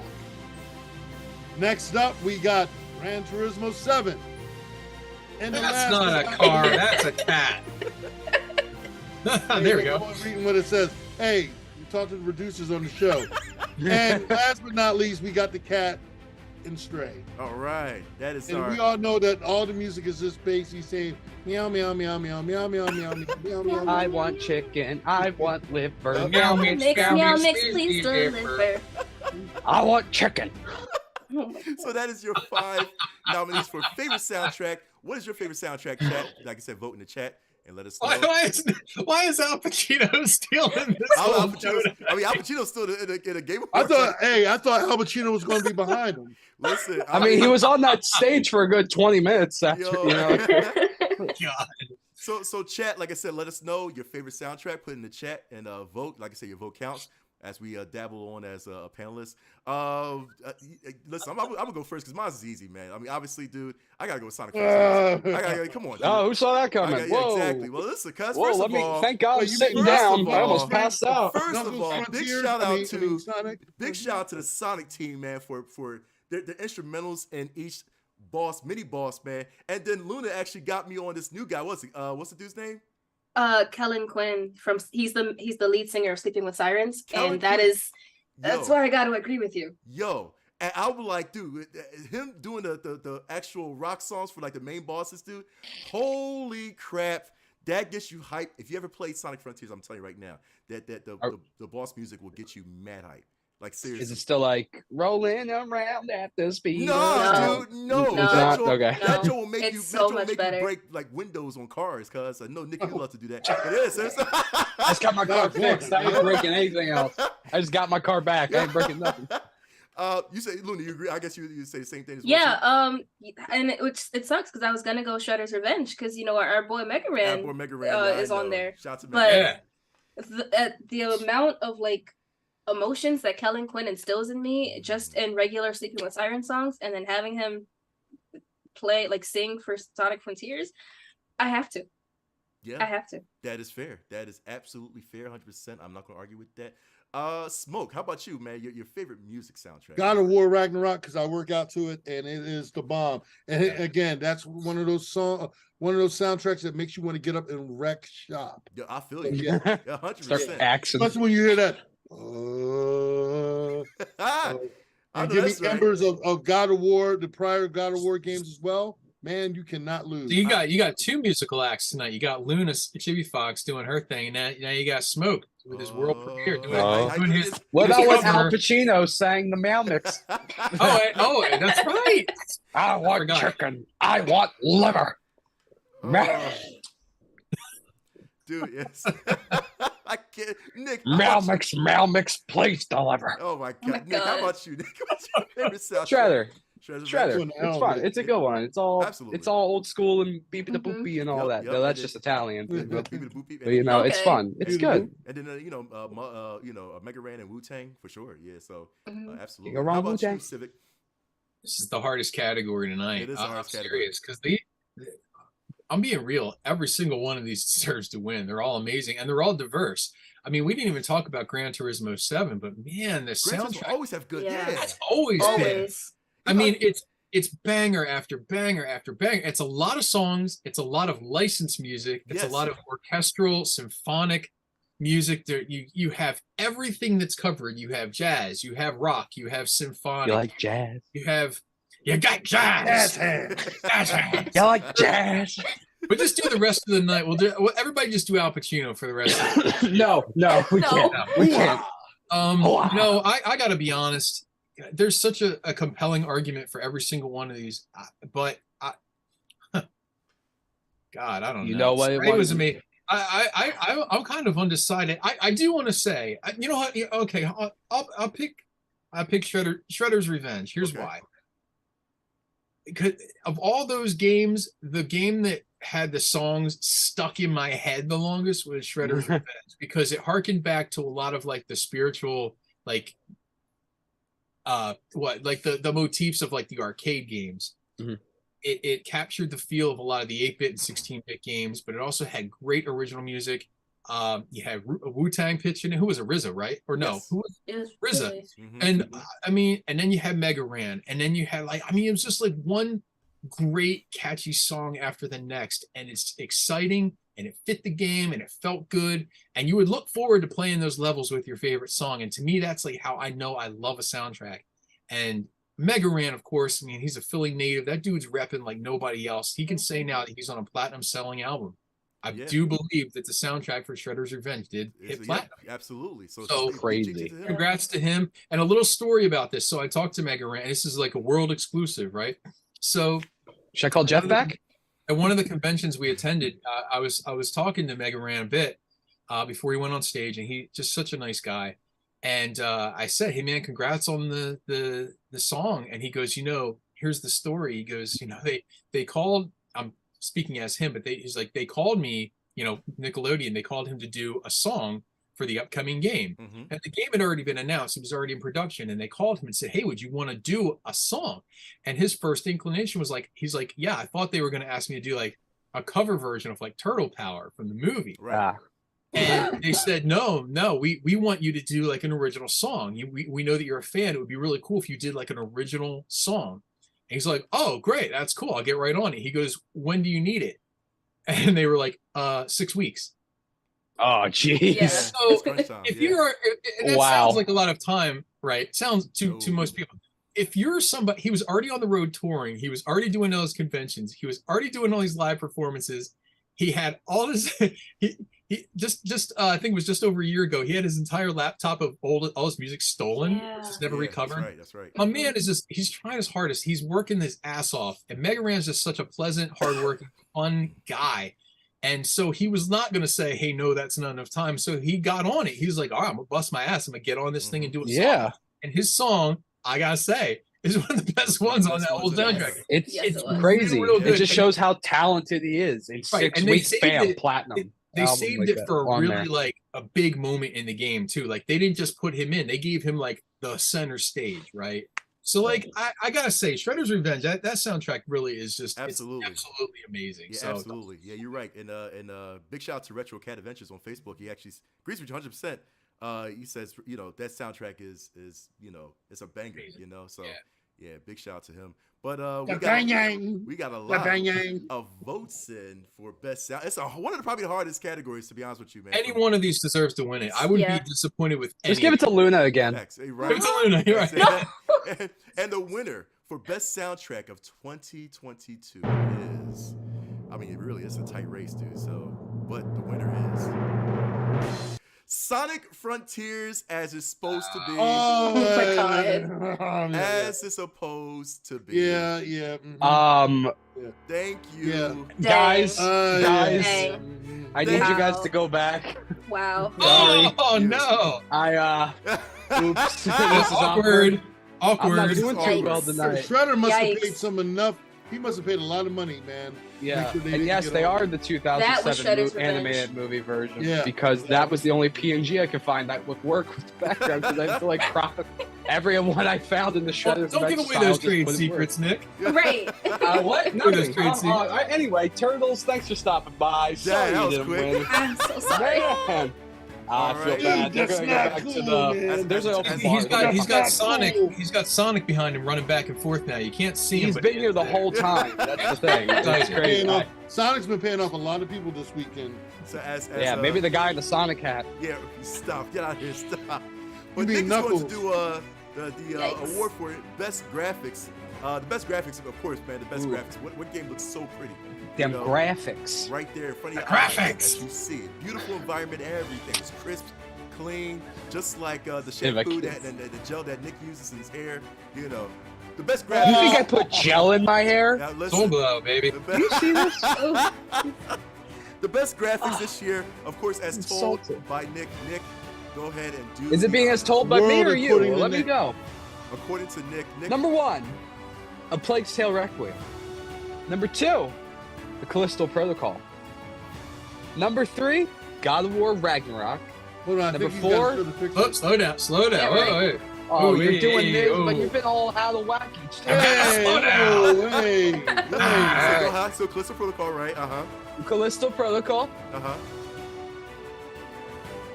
Callisto Protocol. Right, yeah.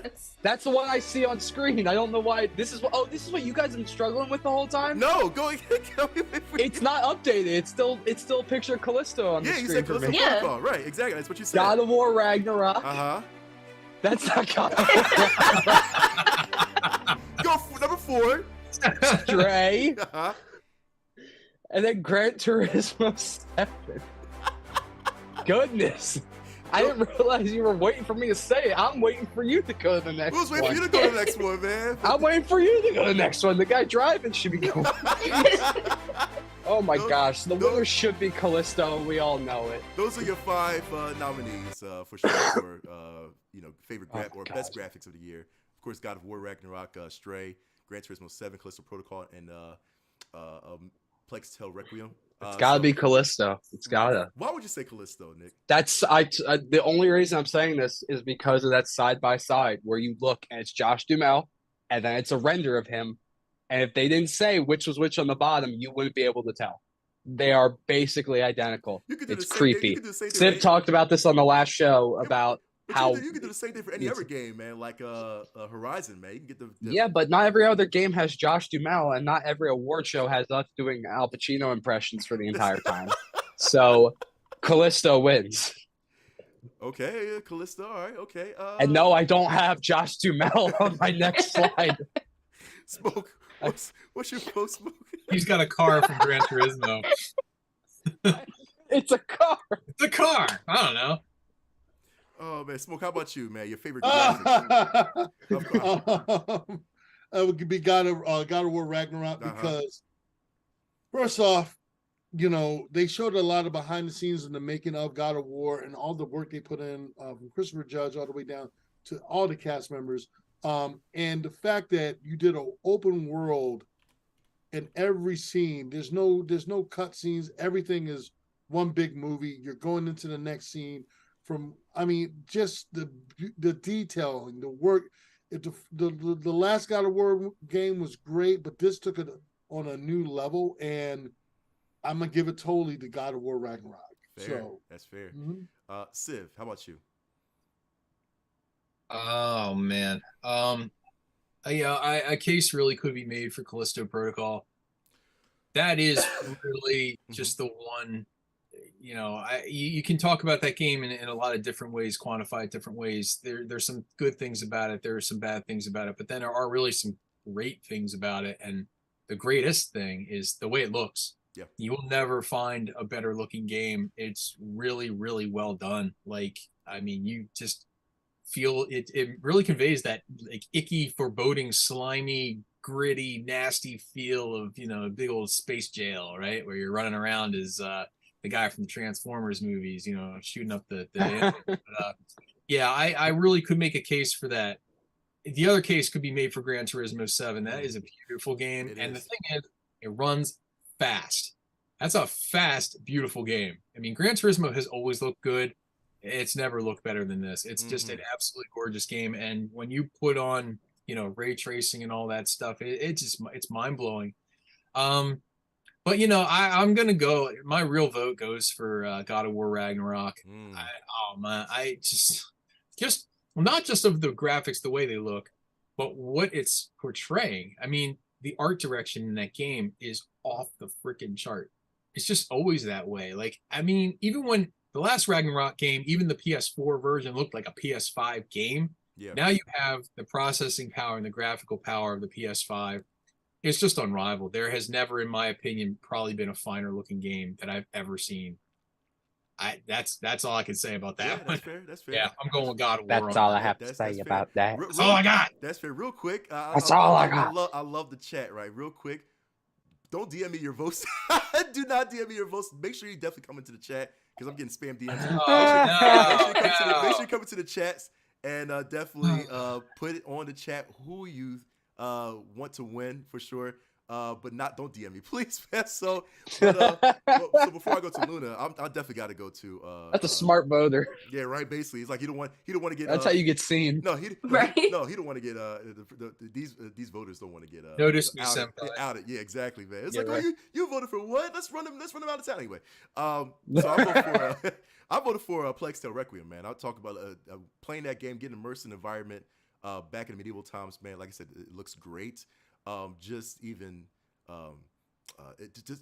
way it looks like you're in the same world as me. It's like 1800s, you know what I mean? Back in France, you know, it's beautiful. You know, yeah, exactly. That's the way I say France, you know what I mean? France, you know what I mean?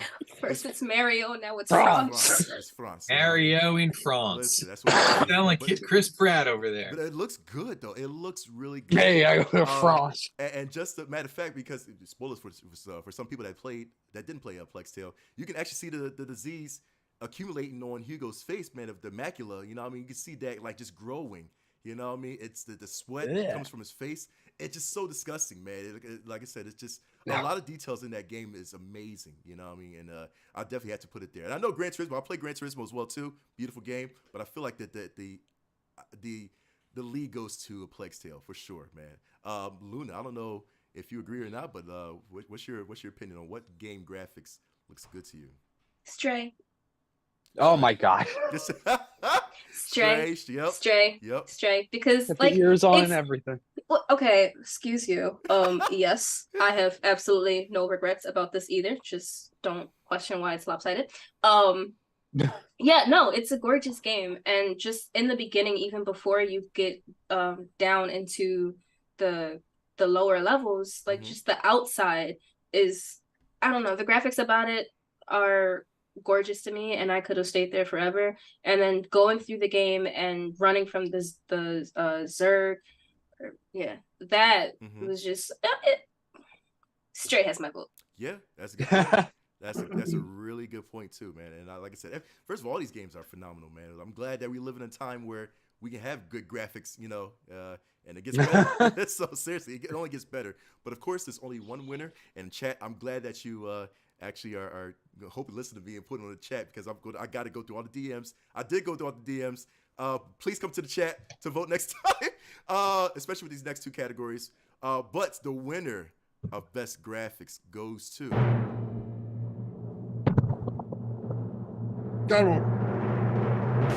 Cat Supremacy in a Stray, winning for best graphics. Congratulations to the Nice. Pokemon Scarlet. What? And Violet. Congrats to the Cat Supremacists. The winner is Pokemon. I am pleasantly surprised that Stray won. I'm happy it did. But it looks good. I don't necessarily agree, but I'm still happy it Jeff did. Keighley still in the house, man? I don't know. I'm getting. Who is that, dude?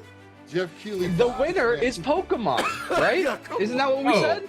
Whoa, that's Bro. nightmare fuel, man. Dude, that is I thought we fuel. said Pokemon won. That is What nightmare one? That's not. This No. is not. These are- If the cat looks like that, man, there's something wrong with your TV, man. I mean, no, it's not about. No, this is Pokemon. I I thought we do said not Pokemon choose won. you. Oh Are man. you going to interview the cat hey. again next? Are you going to interview the cat? Right, bring the next? cat back. No, screw that yeah, cat. right. Get Yeah, to Bring that. the cat back. Yeah, that would have been appropriate for the cat Cat right won an now. award. Let's talk to the cat. Exactly. All right, let's talk to the cat. Hello, Mr. Cat. Wow, I hate you so much, dog. I hate your guts. I hate your guts. Hello, gamer friends. Hello. I want to get a The Mark caption Knuckles on t-shirt this that says, hate "Hello, y'all guts. fellow." I want to get a Mark Knuckles t-shirt that says I hate you. I hate your guts, man. I hate y'all. I hate y'all Hate so y'all. much, man. Here, you want to see the stupid cat? Hate You wanna see y'all. the stupid cat? Facts. Yes. There you go. Congrats. About time. Congrats. Bring to back you, the cat. Cat, for winning best graphics. And So you might go so far as to say that the pussy won a passy. Oh, my God. Oh, Well, that's the amount of time. So we stop. Wow, really? Wow. Dude, But really? This is the worst thing to happen to cats since that movie. Oh, God. Oh. But congrats to the cat from Man. Stray, for sure. We are going to hell. Exactly. Is this Oh, Aloy discovering her other the self? chat says out, we out. Yeah. We out. Oh my God! But now, I think we just got canceled. oh, we're going to cancel soon. But there's a Actually, whole cat. we're There's a coming- whole cat community that's canceling. Oh us. yeah, Peter's coming for us, man, for sure. Oh my God, Peter's coming for everybody. Oh, yeah, It's absolutely. over. Absolutely. Hey, Peter. But now we're coming down to the wire because, of course, the next two awards, well, the next three, but the next two awards with nominations will be the game of the year, as well as the other game of the year. Wait, can we do an in memoriam real quickly where we just flash up a picture of Stadia Man. That's so many games. Oh, for the love of God, man, stop. and Saints Row, and Stadia, the Saints Row and the Amico the Amico. Oh, that's up man. there. and all the money that we spent on games we didn't like. That's in memoriam. Gas. Hey, Memorial, And gas exactly. mark. Good And point. gas. That's out of the way. Exactly. But every year we always do. We always give out a special award called the Lifetime Achievement Award, where of course we always take somebody notable from the video game community, from the video game industry, and give praise to them. And so far, like we've given it to notable people, man, that has pretty much touched each and every one of our lives from the past, man. Most of them are not here with us any longer, but of course we still want to give them recognition as well that shaped us as gamers.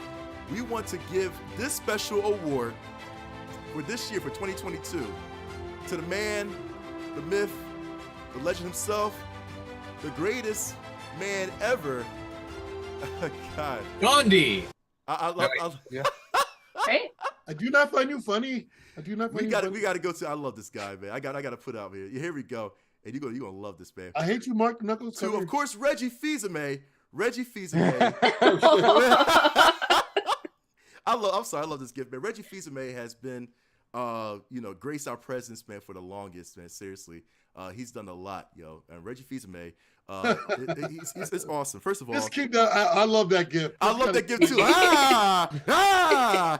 Again, and again, He right. looks like he's doing an Al Pacino impression. So real quick, Reggie Fils-Aimé, of course, was born to a Haitian immigrant family, moved to the United States due to conflicting political views. Fils-Aimé's grandparents. Now, he joined Nintendo in December of 2003 as an executive vice president of sales and marketing, where he was responsible for, I cannot believe this thing's playing. So he joined Nintendo in December 2003 as executive vice president of sales and marketing, where he was responsible for all sales and marketing campaigns in North and Latin America. Of course, 3 years later, he ascended to president and chief operating officer. Now, the way he directed and managed Nintendo, along with Miyamoto, has made Nintendo one of the most successful, consistent, stable companies to this day. Now, fans of Nintendo still view Reggie as an icon and one of the most biggest influential businessmen. Named to the International Video Game Hall of Fame, he was responsible for revamping Nintendo's public relations in North America, addressing the ever-changing challenges of marketing to youth, while also continuing to represent the older game player market. Reggie's autobiography, Disrupting the Game, From the Bronx to the Top of Nintendo, debuted earlier this year to great success, and it's always a must-read for all fans of Reggie, man. And again, like I said, for anybody that knows Reggie, like I said, Reggie's been that dude from Nintendo, man. You know what I'm saying? Like, I was, real quick, like, just to give a quick story, I love this gift. I was 5 feet. I remember being at E3. I was 5 feet from Reggie. Reggie was playing. He was playing Mario Tennis, and I was 2 stalls away from him playing Mario Tennis as well too. Actually, I played against him, man. It was so much fun, you know. But of course, he had a lot of people around him, so you can't really get near him.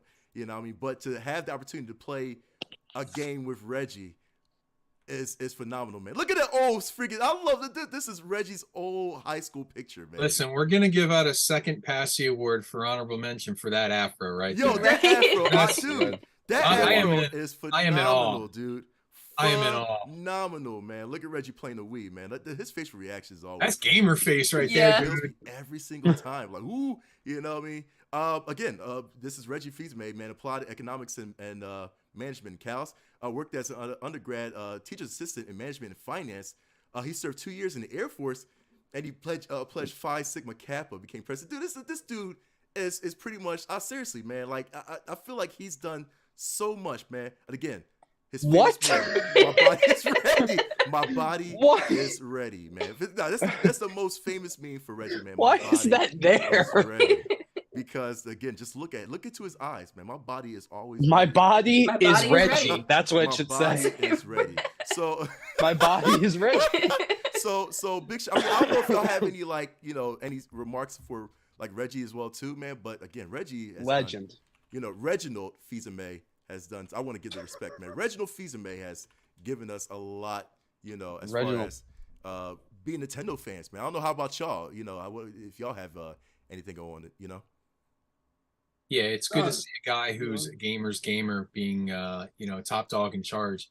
When you talk about a lot of these companies, you look to the top and you look at your leadership and you think about the guys that are really doing the heavy work, getting out there, being the face of the company, making those big decisions. Reggie's the kind of guy who, they really instilled a lot of faith in him, and he really took the helm. He ran with it. Made a lot of great decisions with Nintendo. Whenever there was, something that was a slip up, if things didn't get up to, spec to where he wanted things to be, he took ownership of it. That really means something, and it means something to your employees too. So when you're leading by example, when you're a guy like this, who's an industry guy, who, seems like he's having fun doing what he does, it's inspiring, and you want to rise to that occasion, and you want to believe in that product. So, again, with a guy, he's out there being the dude that you want to play those games with, the one that you really want to cheer for. So it's cool. He's always had a really cool personality about it. I think he left not too long ago to be a board of director at GameStop. He was there shortly. I think he's since moved on from that. But, I really hope we haven't seen the end of him. I hope he's, still going to be active in the industry. I'd love to see another gaming company pick him up and doing something, as a decision maker, as a creative mind, because he's a guy who has a lot of still, as much as he's given to the industry, he has still like a lot of untapped talent left. I think he still has a lot to give, and I can't wait to see the future. And to be honest with you, man, like I said, Reggie is a really role model for a lot of youth, man. I mean, I could say like, you know, Miyamoto, we could say Kojima, you know what I'm saying? But Reggie has really legit instructed youths, you know what I mean, to build their careers, you know what I'm saying? So that's why I'm like, you know what? Reggie was probably the first person that got me interested in, you know, video game business, you know? Just the way that he's portrayed himself, you know what I'm saying? And he's done a lot. And like, to me, I kind of want to be in his shoes, man. Just having fun. Yeah. Just having fun. Like, this dude, I feel like he's never had like a stressful day in his life. You know what I mean? Because he knew what he was doing. He was just there to have fun. He was there because he knew what he wanted to do. He did work, you know, and it's just a lot, dude. So, I mean, bless up to Reggie, man, for real, you know? So, yeah, the Lifetime Achievement Award to Reggie Fils-Aimé. Congratulations, Reggie, man. I can't wait to tweet you. Well deserved. Yeah, seriously, it's well deserved, man. Seriously, this man, who put us in the light. Facts, and in the chat knows, man. This man put us in the light, man, for the longest. You know, when he transferred the company to Greg Bowser, man. I mean, honestly, I guess I love Greg Bowser, but it was just the right transfer. But it's like, dang, that chunk of Nintendo that was in our hearts, because a lot of us were like PlayStation and like Xbox fanatics, but with Reggie being in the helm of Nintendo, we had a soft spot in Nintendo as well too. You know what I'm saying? Like Reggie made us Nintendo fanatics. Like seriously, I was gonna keep it right here, man. Like seriously, I'm gonna keep it right here. It's Nintendo time. It's Nintendo time. It's Nintendo time, you know what I mean? So yeah, listen, and like I said, if it's not fun, why bother, man? And we got to go through. Listen, that slogan lives in our lives every day, man. Seriously. So, and then there you go. That's Reggie Fils-Aimé winning the Lifetime Achievement Award. So congratulations to the big man, Reggie Fils-Aimé. You definitely deserve this award, man. Seriously, and honestly, dude, Reggie is like the Mount Rushmore of video game.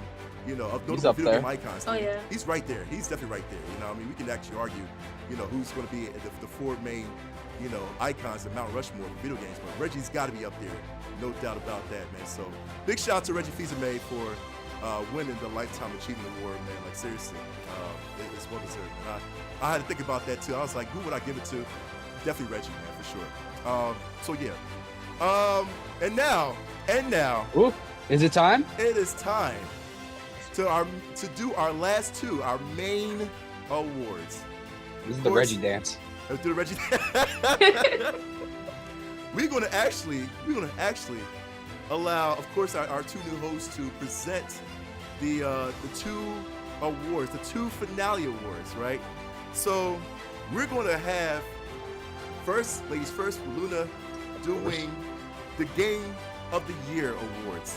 All right. Now, Luna, you want to do it by the list, or you want to just do by my picture and all that too? I guess you want to do by my picture, probably better for you, right? Yeah, you do by my picture. All right, I guess we're going by the picture. Yeah, do the picture. It's fun. Yeah, Trust right? me. We are doing we are doing by the picture now. Since you're not following the list. I'm not following the list at all. You think he would have, but you right? know. No, I will not. So it's almost like he was given the list before he put these pictures together. No, it's the computer. The computer did that. Anyway, the Game of the Year nominees. All right. Our Game of the Year nominees for 2022 are Stray,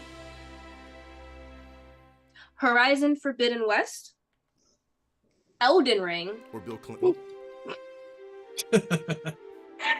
TMNT Shredder's Revenge, and Sonic Frontier. All right, we got some notable contestants and notable nominees for your favorite Game of the Year. Now, mind you, chat real quick, this is the main Game of the Year, and we also have a category called the Other Game of the Year, where it's pretty much like, you know, what would you say, Siv? It's like, we'll get to it. We'll get to it. We'll get to it. Let's do this.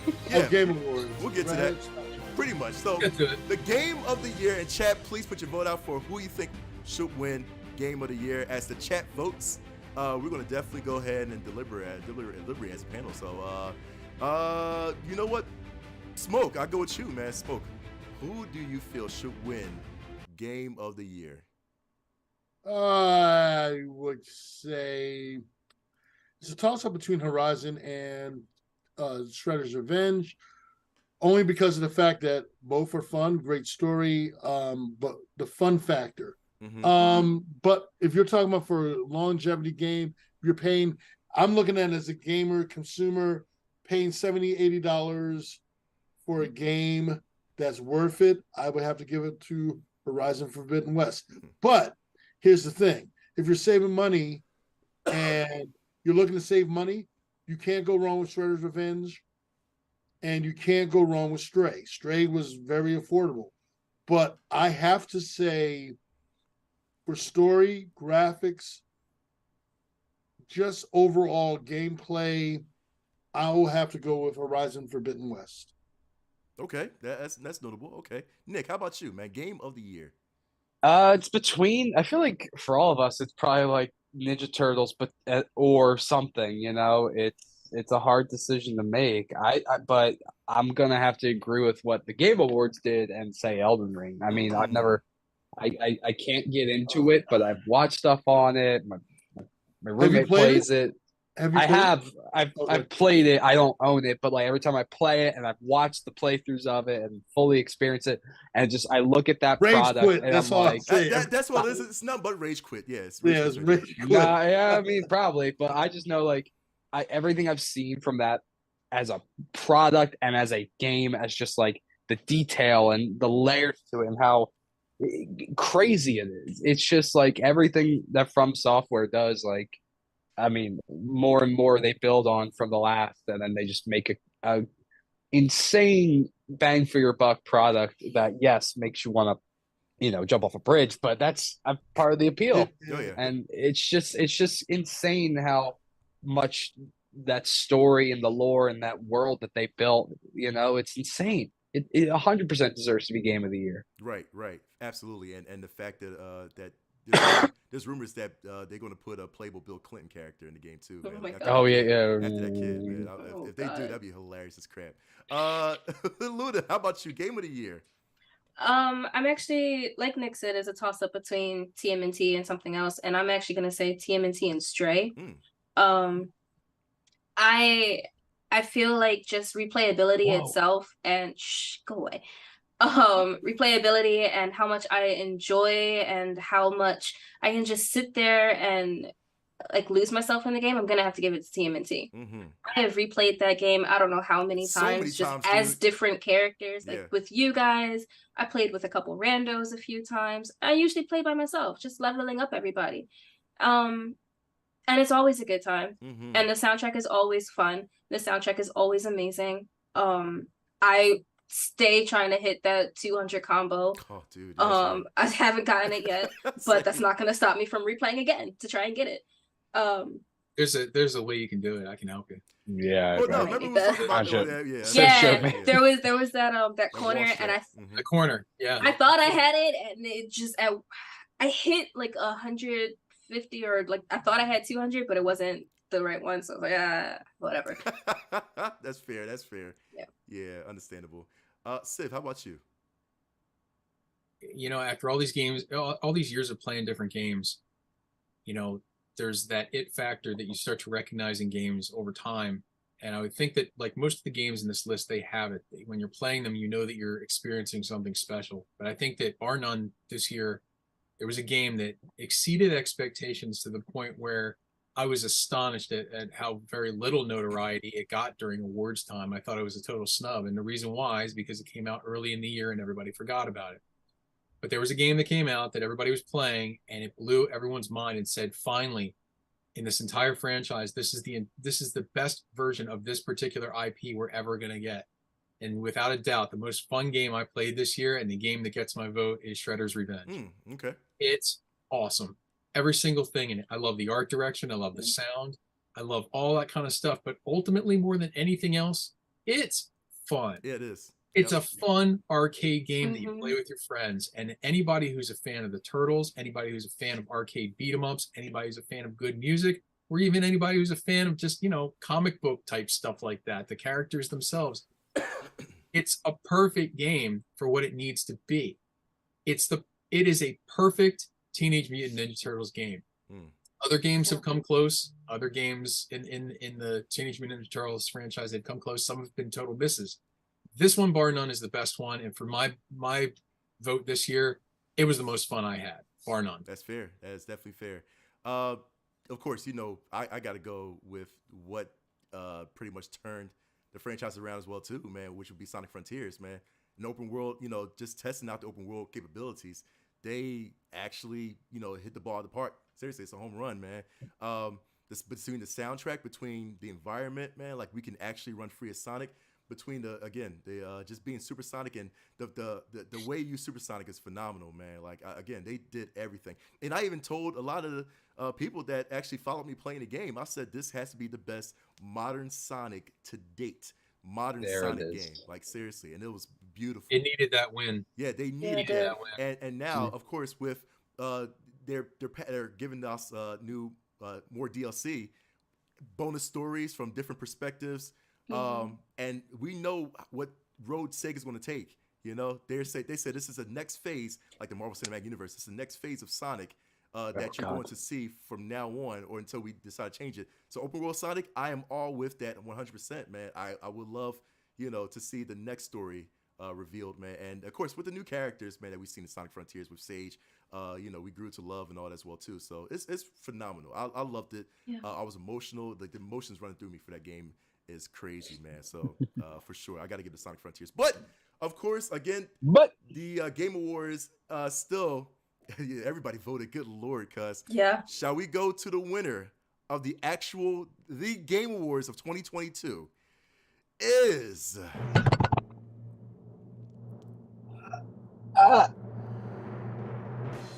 it is Elden Ring winning for the Elden Ring winning Game Awards. Oh my God, yes. Again. To accept the award. Let me solo her. Let me solo her. Oh wow. I don't think they speak, but I'm sure they're grateful. And that they're not surprised. I mean, or they are surprised, sorry. I was getting the gesture wrong. They just keep doing this. They just keep putting their hands up towards the sun. But congratulations, Elden Ring. Yeah. I got one right finally. You was missing a lot, dude. You was missing a lot this year. Elden Ring deserved it. Yeah, Elden Ring does deserve it, man. Yeah. Seriously, I mean, it's an amazing game. So right, facts for sure.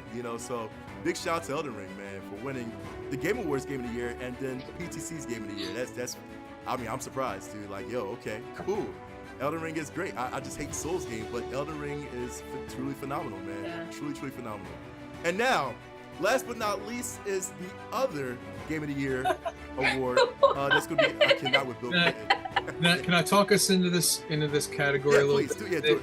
Because we were talking about it earlier. I want to explain to everybody what the other Game of the Year is.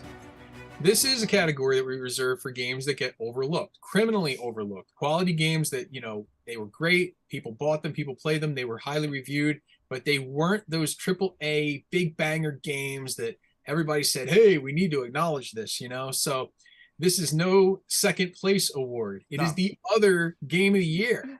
That's just not, a title that had either maybe a lot of marketing behind it. Maybe it was an indie game. Maybe it was a sleeper hit. Maybe it was a game that wasn't necessarily a perfectly crafted game, but is extremely well supported by the devs and is a lot of fun for the gamers.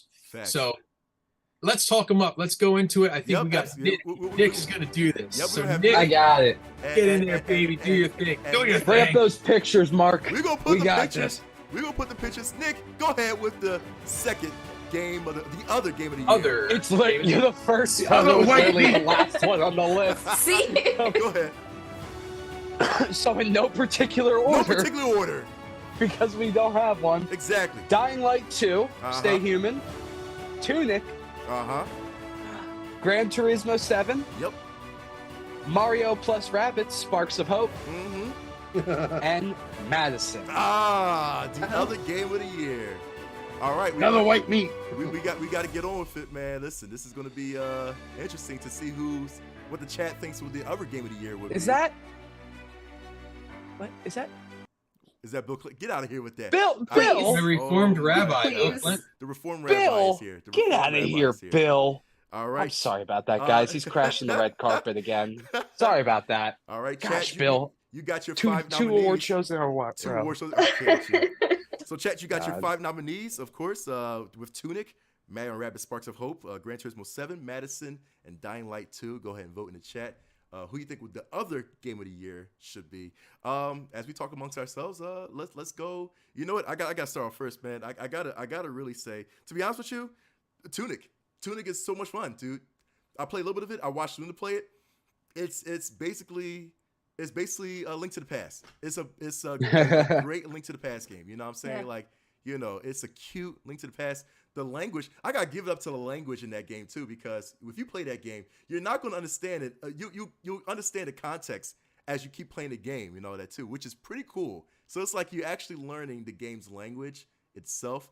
But I played a little bit of it. I gotta play, you know, more Tunic, but honestly, Tunic gets my vote, man. That was a cute game. I love the game. That game got overlooked a lot, man, but it's phenomenal, man. I really feel like it should have got more nods from the Game Awards as well too. Luna, I'm gonna go with you as well too. I absolutely agree. Tunic is, I feel like one of the main reasons it got overlooked so much was because of how it's an indie game, Yeah. right? And it's super indie game. But like you said, it's a fox playing as Link and Link to the Past. Yep. And I don't know, maybe it's just because of how much I love foxes, how much I love Legend of Zelda, Yep. but this game is such,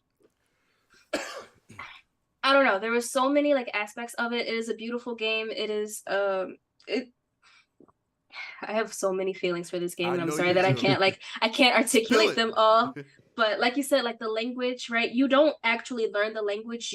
It's just revealed to you as you progress in the game, and Right. as you get more of the instruction booklets, because you go into this game not knowing what to do of anything, right? And you literally have to pick up pieces of the in-game instruction booklet to figure out what you're doing. And that concept is just incredible to me, and I don't think I've played a game like this.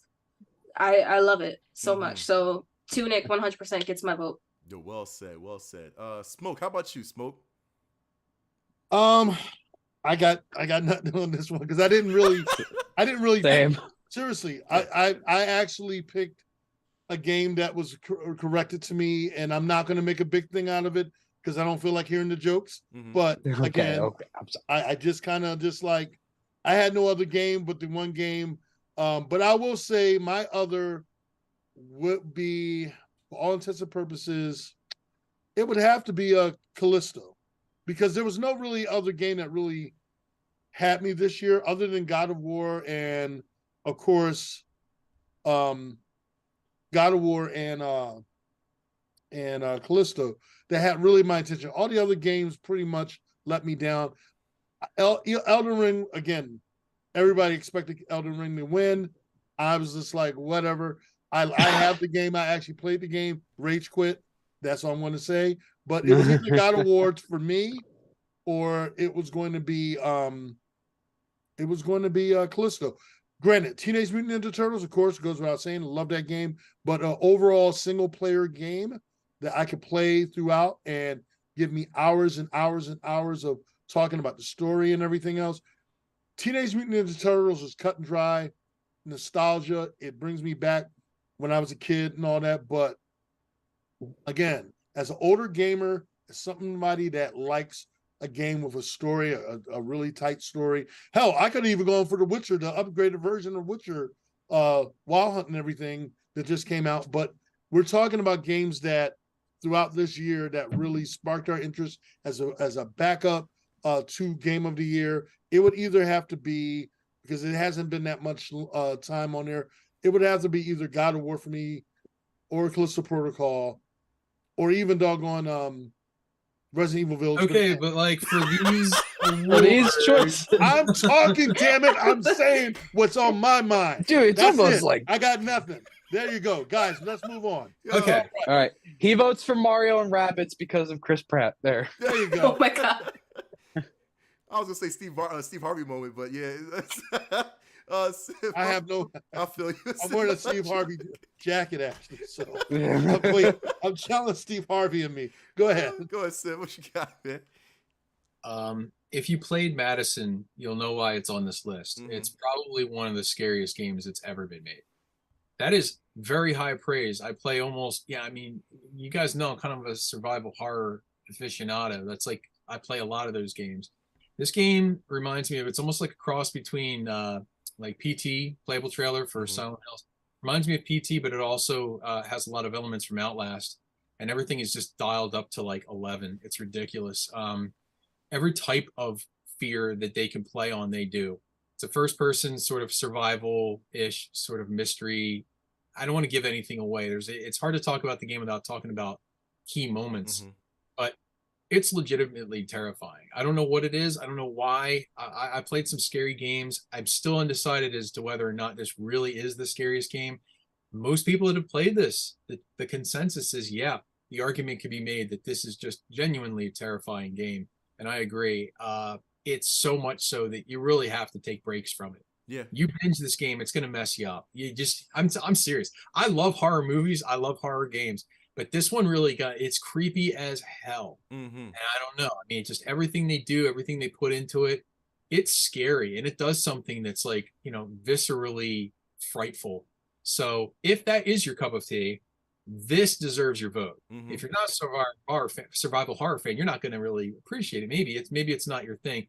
Every game on this list, again, I think they're really great. Tunic is a fantastic game. Dying Light 2, it's not perfect, but it's fun. It's very, very fun. There's just a lot just to like do. Me. Yeah, exactly. Not perfect, but I'm fun. So, I mean, yeah, I would go that route because that game just like really struck a chord with me. So, and for like an indie developer to pull that off, it's always impressive. So, yeah, I would go Madison. Absolutely. That's a good point. Good point. Nick, how about you? Well, I'm kind of in smoke's on this where my other game of the year was TMNT because Elden Ring was game of the year for me. So, but knowing what I know about Tunic and how much detail has gone into that and what that developer did and all that, and also, two Nicks are better than one, like we talked about earlier. And, what's wrong, Luna? You all right? You good? Oh, God, dude. I would have to go with Tunic, definitely. Yeah, and like, actually, it's fun. Yeah. Who doesn't like Link to the Past in different forms? Yeah. Like, come on. Just going off of comments, because a lot of people actually comment on what even Luna said too. Planet Senzu, shout out to Planet Senzu, was also a guest on the show, I think like season 2 or season 3, I believe. Says, yeah, agree with Luna. It's a charming and very unique approach on the game's internal dialogue, which is different from today's standards. So that's a good point. And then also Retro Cat Adventure is also on Facebook. Tunic, because it's one of those overlooked games that you tell people, dude, you got to try this. And when someone does, they go in 100%. It was a unique puzzle. And so we get a lot of people that they're putting their praises on Tunic, man. And of course, there's a lot of votes as well, too, in other games, man. But we already counted all the votes. And the winner of the other game of the year, is... No, it's not. The winner of the other game of the year is... I just did the... Tunic. Tunic has won the other game of the year. So congratulations to Tunic for winning the other game of the year. So big shout out to Elden Ring for winning the game of the year for PTC, and big shout out to Tunic for winning the other game of the year. You'll be getting your Passies as the well, Passie. That's it. That's yeah. We'll be mailing them out. All right, let's do a quick recap. Sure. Let's take it from the top, and we'll talk about all the big winners here. So here, check it out, guys. Got for it, everybody just tuning in, here are tonight's winners. Here are all the recaps. Thank you, everybody, for all your votes. Let's go down the list here. So best multiplayer experience was Teenage Mutant Ninja Turtles: Shredder's Revenge. Video game character of the year, Amicia from Plague Tale Requiem. Video game movie or TV show of the year was Arcane League of Legends, well deserved. Video game console of the year, the Valve Steam Deck. Wow, narrowly beating out Stadia, I might mind. The big wow moment of the year. Wow. Nick, give us that one. Wow. Al Pacino presents the first award. Wow, Pacino. Awards. The flub of the year goes to the Intellivision Amico. Screw you guys, I'm going home. Feel good moment of the year, Power Wash Simulator. That felt good. PTC show moment of the year was Luna Chibi Fox bursting into song 3 times, not once and not twice. So we got to get Luna. Lady. So we got to get Luna's picture with the Passy, man, when you get a chance. So yeah. There we go. Yeah. Yep. She won an award. This is the first time a host has won an award on the show. Best soundtrack goes I demand a recount. Best soundtrack goes to Sonic Frontiers. Best graphics goes to Stray. Yep. Lifetime Achievement Award was Reggie Fils-May, former CEO of Nintendo. Game of the Year, Elden Ring, and the other Game of the Year is Tunic. So you guys really like your adventure games. I dig that. Yeah. Yeah, absolutely. Absolutely. Every award was well deserved. No repeats. It was funny. Everybody just kind of like won award. We didn't have anybody sweeping. Wow. That's true. So the big let's talk. We had some snubs tonight. We have to talk about some snubs.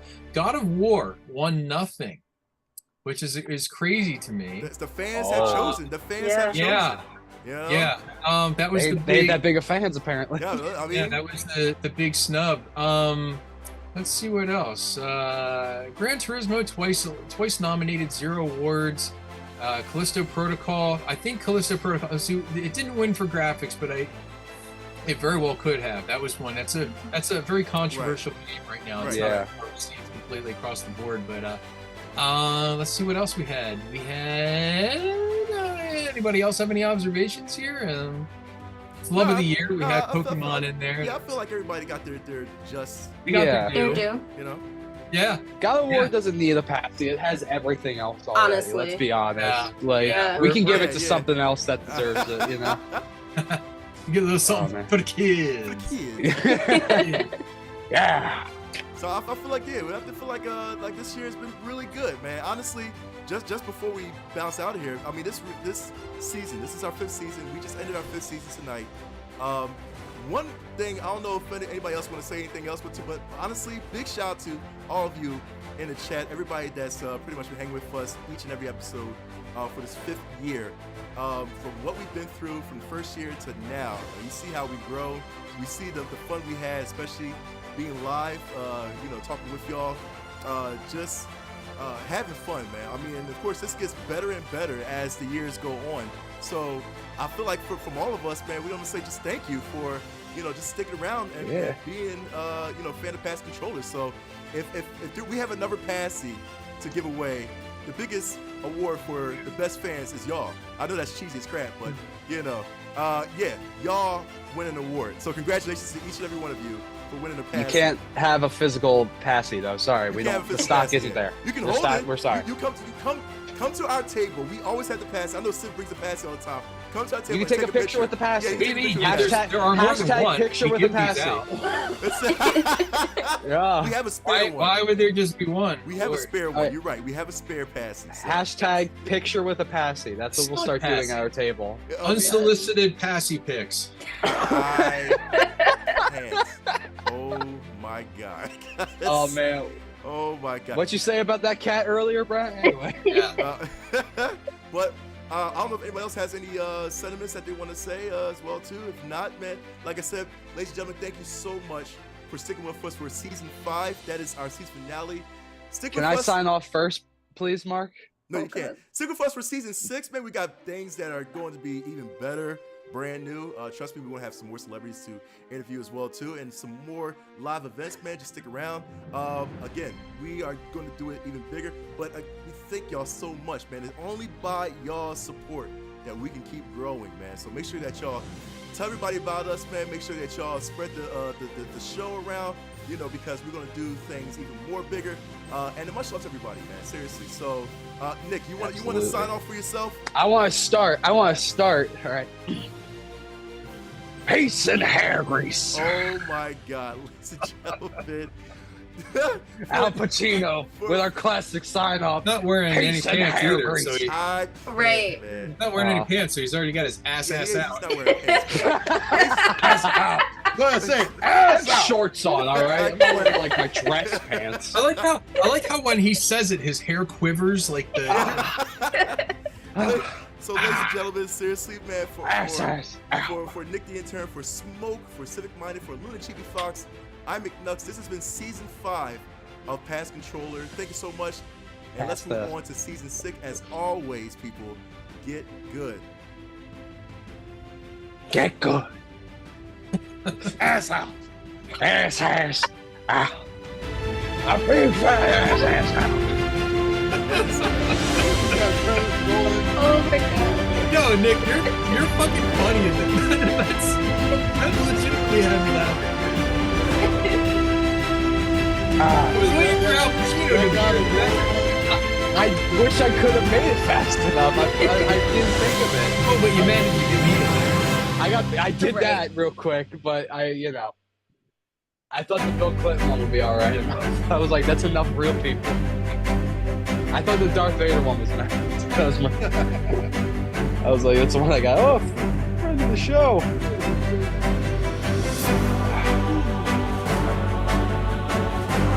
Yeah.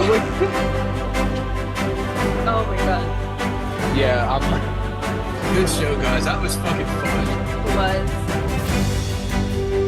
Yeah.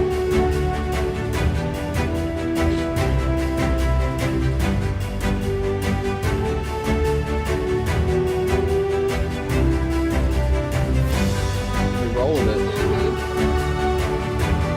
Because I wanted TMNT to be other game of the year. That's why I thought we were all going to vote for it, but I didn't see anything. I was like, it's because we wanted the game action game of the year. It's not runner up. Yeah. Damn. It's part of the PTC charter. Oh man. You guys noticed that my tie has a bunch of like those Space Invader guys? Oh, that's what that is.